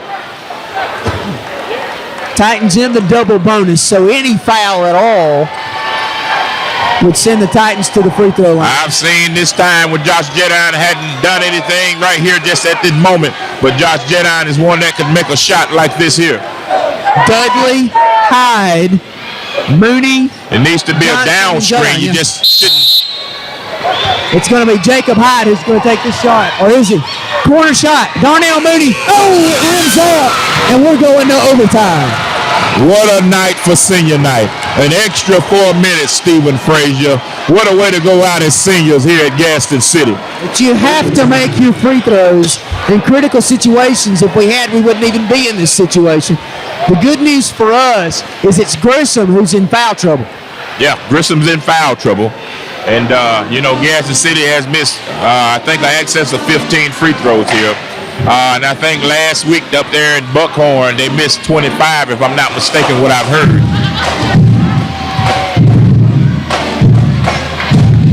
What do you think about that? Overtime here at Gadsden City High School. The Grissom Tigers making the trip down Monte Santo, hoping it's not iced over on the way home. But we've got free basketball for those who paid to get in tonight.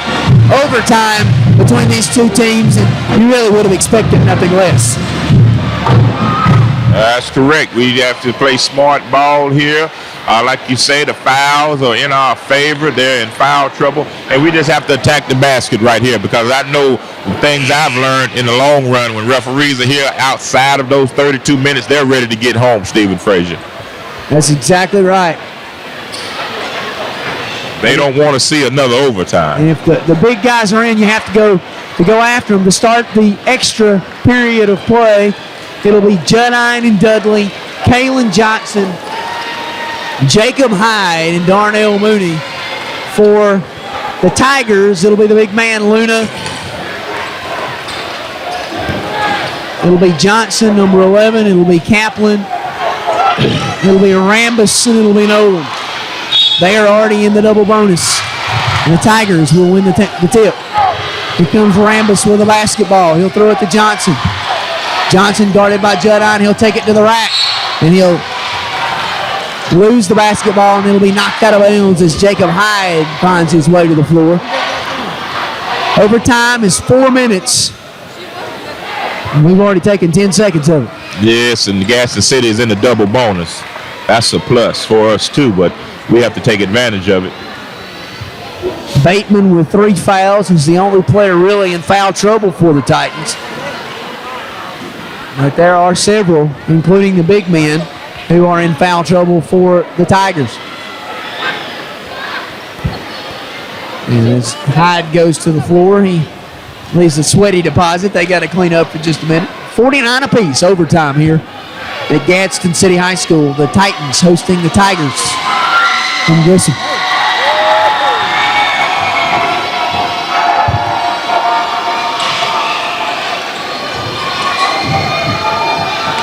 Inbound from Nolan. 2-3 look for the Titans. They're going to throw it up top to Rambus. The three-point shooter. He's guarded by Kalen Johnson. Over to Kaplan. Kaplan back up top to Nolan. Nolan resets the offense. Over to Kaplan. Inside of the big man. Then out to Johnson. And up top to Nolan. Nolan resets again. Near side. Rambus. Rambus up top to Johnson. Over across to Kaplan. Kaplan to the corner to Nolan. Nolan looking to penetrate. Nothing there. They'll throw it to Rambus on the wing. They'll get it inside to the big man. He kicks it outside to Nolan for three. Nolan's three's in the air. It's no good. The rebound on the backside. Josh Judine tries to grab it, but it's out of bounds on number 11. Johnson, a good hustle by Judine to be in place and not let him get I tell you what, Luna gave up a chippy down there. Yeah, he did. He should have taken that shot, shouldn't he, Earl? Yes, he would. He should have.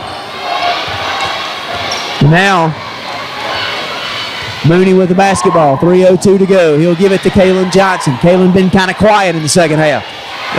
Dudley on the near sideline. He'll get the screen. He'll take it to the hoop. Lofts it up. No good. Rebound. Jacob Hyde. Loose ball picked up by Dudley. The extra pass over to Judine. No good. Dudley with a rebound. He tries to grab it. He has it. And he is fouled. Who are they going to call it on? Is it on big guy? Yeah. Or is it on number 3 Kaplan? Let's see. The call is that it's on Kaplan. Number 3. That'll be his third. No, his second, excuse me. But that will send Dudley to the line to shoot 2. That's the ability Dudley has with those long arms, man. First one is good, and the Titans are back out in front. 50-49. A game in which Grissom has never led. But we are in overtime. It's been that kind of game. Dudley misses the second. The rebound picked up by Nolan. Nolan going to push it up the far sideline. He's across the midcourt stop. He'll pass it over to Johnson. Johnson looking for Rambus on the near side. Back to Johnson. Johnson over to Nolan. 2:30 to go. Titans with a 1-point lead, 50-49. It'll go over to Kaplan. Kaplan guarded by Dudley. They go inside to Luna. And Luna travels. Jacob Hyde in good position. And there's a travel. And Josh Haggerty will check into the game for Luna. Luna very upset, thinks he did not travel. But I tell you what, Jacob Hyde did. He played some shadow ball because I know as a big man, when you can't feel that man on you, you start to look for him, and that's what caused that travel. Dudley near side with a basketball. 2:15 to go. Titans with a lead by 1. Kalen Johnson now with a basketball. Matchup zone, kind of an extended matchup by Grissom. They pass it up to Darnell. He'll pass near side to Judine. Judine passes to Dudley. Little stall now with 2 minutes to go. Over to Jacob Hyde. Hyde holds on to the basketball. Haggerty comes up to guard him more closely. Now he'll give it off to Judine. Going out of the corner.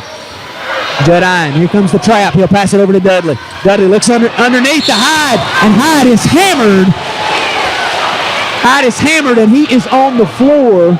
As that foul is the definition of a hard foul. I tell you what, 15 went in with the flying knee drop on Jacob Hyde. It should have been a flagrant foul there. That was Rodriguez on the foul, and the Warrior is going to go to the line. His head fake is so good, though. But right there, Jacob Hyde had an open layup, and maybe he could have gotten the three-point play right there. Yeah. So it's a smart foul, is that what you're saying? Well, yeah, it worked out for Grissom's benefit right here. Sure. Hyde, if he knocks him down, then, hey, it's for our benefit. It's a 1-point lead, 50-49, 1:46 to go. Hyde with 2 shots from the line, a chance to give the Titans a 3-point lead. The first one is good. Boy, this next one's big, Earl Dudley. Yes, it's very big. Titans with a 2-point lead, 51-49.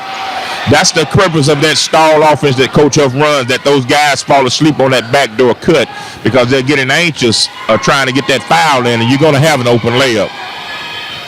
There it is. 3-point lead, 52-49. That's what's going to win it right there, brother. Jacob Hyde with 2 free throws. Nolan guarded closely by Mooney. Into the near court on the right side. Great defense. They pass inside Luna. Help. Good job. Drop. Great offense by him. Cuts the lead to 1, and we nearly turned the basketball over. Here comes Juddine into the near court.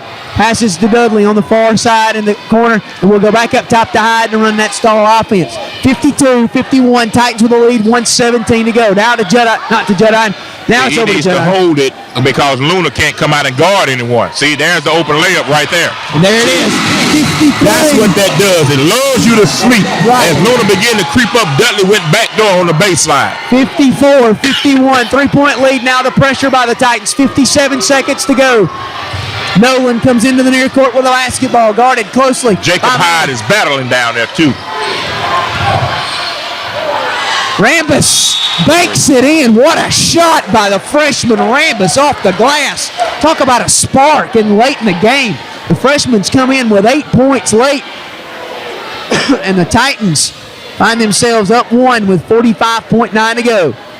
Well, I tell you what, it's going to come down to a nail biter here, and Gadsden City is going to get in that stall. Either they're going to get a layup or they're going to get fouled and have to go to that line. And I think that they have the momentum to go to the line and knock those free throws down right here, because it's very crucial, Stephen Fraser, that we execute what Coach Huff has drawn up here on this stall, because the last 2 possessions we've gotten layups or went to the free throw line. And that's got to be killing them on the far. Now, the reality is probably the next time we have the basketball right here, we're not going to get an opportunity really to run that very much. They're going to foul pretty early in the possession. Right. Well, I think now what's going to happen is that, like you said, they're going to take the opportunity to try to get a steal, and they're going to take Luna out. I think that's why he called that timeout, because Luna can't come out here and guard anyone. So that leaves them in a liability state. So they're going to put Rodriguez in the game, Rambus in the game, Nolan, Kaplan, and Haggerty. For the Titans, it will be Chris Dudley, Jacob Hyde, Kalen Johnson, Josh Juddine, and Darnell Mooney. Dudley inbounds as the Titans are going right to left. Inbound to Jacob Hyde. He'll give it to Dudley on a break. Dudley going to take it all the way to the hoop, and they are going to call a block. They're going to call a blocking foul on Rodriguez. That'll be his 3rd foul. That was a close call. Yeah, it was. In fact, Chris might have wisely pulled that ball out up top and reset. Yeah, that would have been the wise thing to do, because that is what just Grissom wanted him to do, to take a quick shot. Yeah, because even if he makes it, there's still opportunity for Grissom to tie or win on the make or miss. we take that shot within 8 seconds. So the free throw's important. Dudley's first is good. The Titan lead is 2. Big guys check into the game for Grissom. Dudley's right now with 17 points in the game. I think he's leading all scores, but this is the most important free throw of his life right here. Means they cannot beat you with a 3-pointer. And it's good. 41 and a half to go. The Titans 56. The Tigers 53. Tigers with a basketball. Good. And a turnover. Back it out. Darnell pulls it back, gives it to Jacob Hyde. Hyde will draw the offensive foul. They called the offensive foul on Jacob Hyde for the clear out. Coach Reginald Huff is irate. That was an official standing right there. Wow. An official from 30 feet across the court makes the call. But you cannot get a technical foul here, Coach. That's the key. He speaks his piece and gets out of the way, but Grissom will have the basketball. Down by 3. Johnson with the ball. He'll give it over to Rambus. Rambus in the corner to Nolan. Inside. Don't foul. Let him have that 2-point basket. Puts it up off the glass, and the lead is 1. 19.1 to go. Titans 56. Tigers 55. And again, you got to win it at the line. Can you believe that foul, Earl Dudley? I can't believe it, because I can't see that far. He was on the other side, on the visitor side, and the play was in front of the home bench, and he makes that call and oversteps his boundary of the other official. I'm pretty sure that official is saying, hey, give me my respect, because that's my area. Yeah, the official on this side of the floor called it. there was clearly, as you said, an official over there closer to the play. The foul was called, an offensive foul, and really there was nothing just overly violent or overly active about what Jacob was doing. That's what it is. As long as it's in the motion of the shoulders and hips, it's not an offensive foul. A man has an opportunity to create space. It wasn't that he was slanging them like he's saying that he was leaning his shoulder in. Of course, when you're getting bumped, something's going to shift or lean. That was a very, very interesting call. And Grissom takes advantage of the turnover. It cuts the lead to 1 and 19.1 to play. We said it at the end of regulation. You've got to hit free throws here. You're going to get an opportunity here. It's going to be Hyde. It's going to be the same 5 from just a minute ago. Hyde, Kalen Johnson, Dudley, Darnell Mooney, and, of course, Josh Judine will inbound underneath their basket. Dudley will get the basketball. And we got to go the length of the floor. The inbound to Judine. They'll throw it to Dudley. Back it out. And the foul is on Kaplan. And Dudley will go to the line to shoot 2. A very, very important free throw forthcoming. Set of free throws forthcoming for Chris Dudley. Yes, it is. Very, very. I said a while ago that one was the most important. Here are the most 2 important of Chris Dudley's senior career right here. You thought it was just a minute ago, Uncle. Yeah. And here they go. And the first one is good. A 2-point lead, 57-55 for Gadsden City. Dudley with a chance to make that 3. This free throw is big. And he hits it. Got to have ice water in your veins in that situation, and he did. 13 seconds. That's all Grissom has. Just soft trap. Cut him off. Stop the ball. Watch Rambus. You know they want him to get the ball. To get the shot. They travel with a basketball, and it's going to be Titan basketball, and the Grissom coach is halfway out on the floor, furious at the call. 58-55, Titans with the lead with 4 seconds to go. And a timeout, Grissom.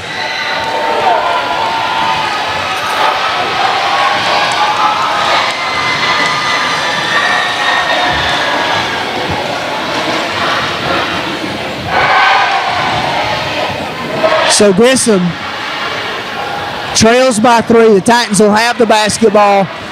Really, you foul here, but the reality is if the Titans hit 1 free throw, this game is over. That's correct, but first of all, we've got to get it in, Stephen Frazier.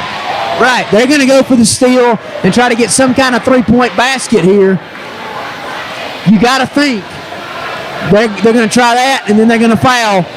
If that happens and you can make a free throw, you get out of here with a key win. Yes, Lord. We need this win here to go up with the coin toss. Some of the Grissom faithful have less than kind things to say to the officials, as is typical of the team that's probably going to lose the basketball game. I tell you what, this probably been the most exciting senior night in the 8 years of the school history. Nothing has been more at stake than what's at stake now, a coin toss. That's exactly right. So the reset, 4.1 to go in regulation. Titans 58, Tigers 55. Grissom fighting to stay alive with a chance to secure the first place spot. And they'll get it into Mooney. And that's a foul on Chris. They fouled Chris Dudley with 0.5 to go.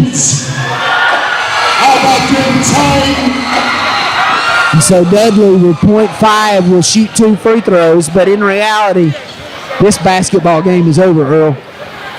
There will be a coin toss on Monday when they have the area meeting. The winner of the coin toss will host the area tournament. Yeah, like you said, the reality of it is Dudley just makes 1. And he misses the front end. I've seen it happen in 0.5. We got to make this 1 to give us the stability that we can just let them have it. Well, that might have been a good miss. That was. And that'll do it. At the end of overtime, the Titans 58. The Tigers of Grissom 55. A great basketball game. A great win for the Titan boys. They'll go to 5-1 in region play. The Tigers will go to 5-1 in region play, and we move on to the area tournament, Earl Dudley. That's it. We're waiting on the coin toss, Stephen Frazier. Along from Gadsden City Senior Night, I'm Earl Dudley and Stephen Frazier. Until next time, so long.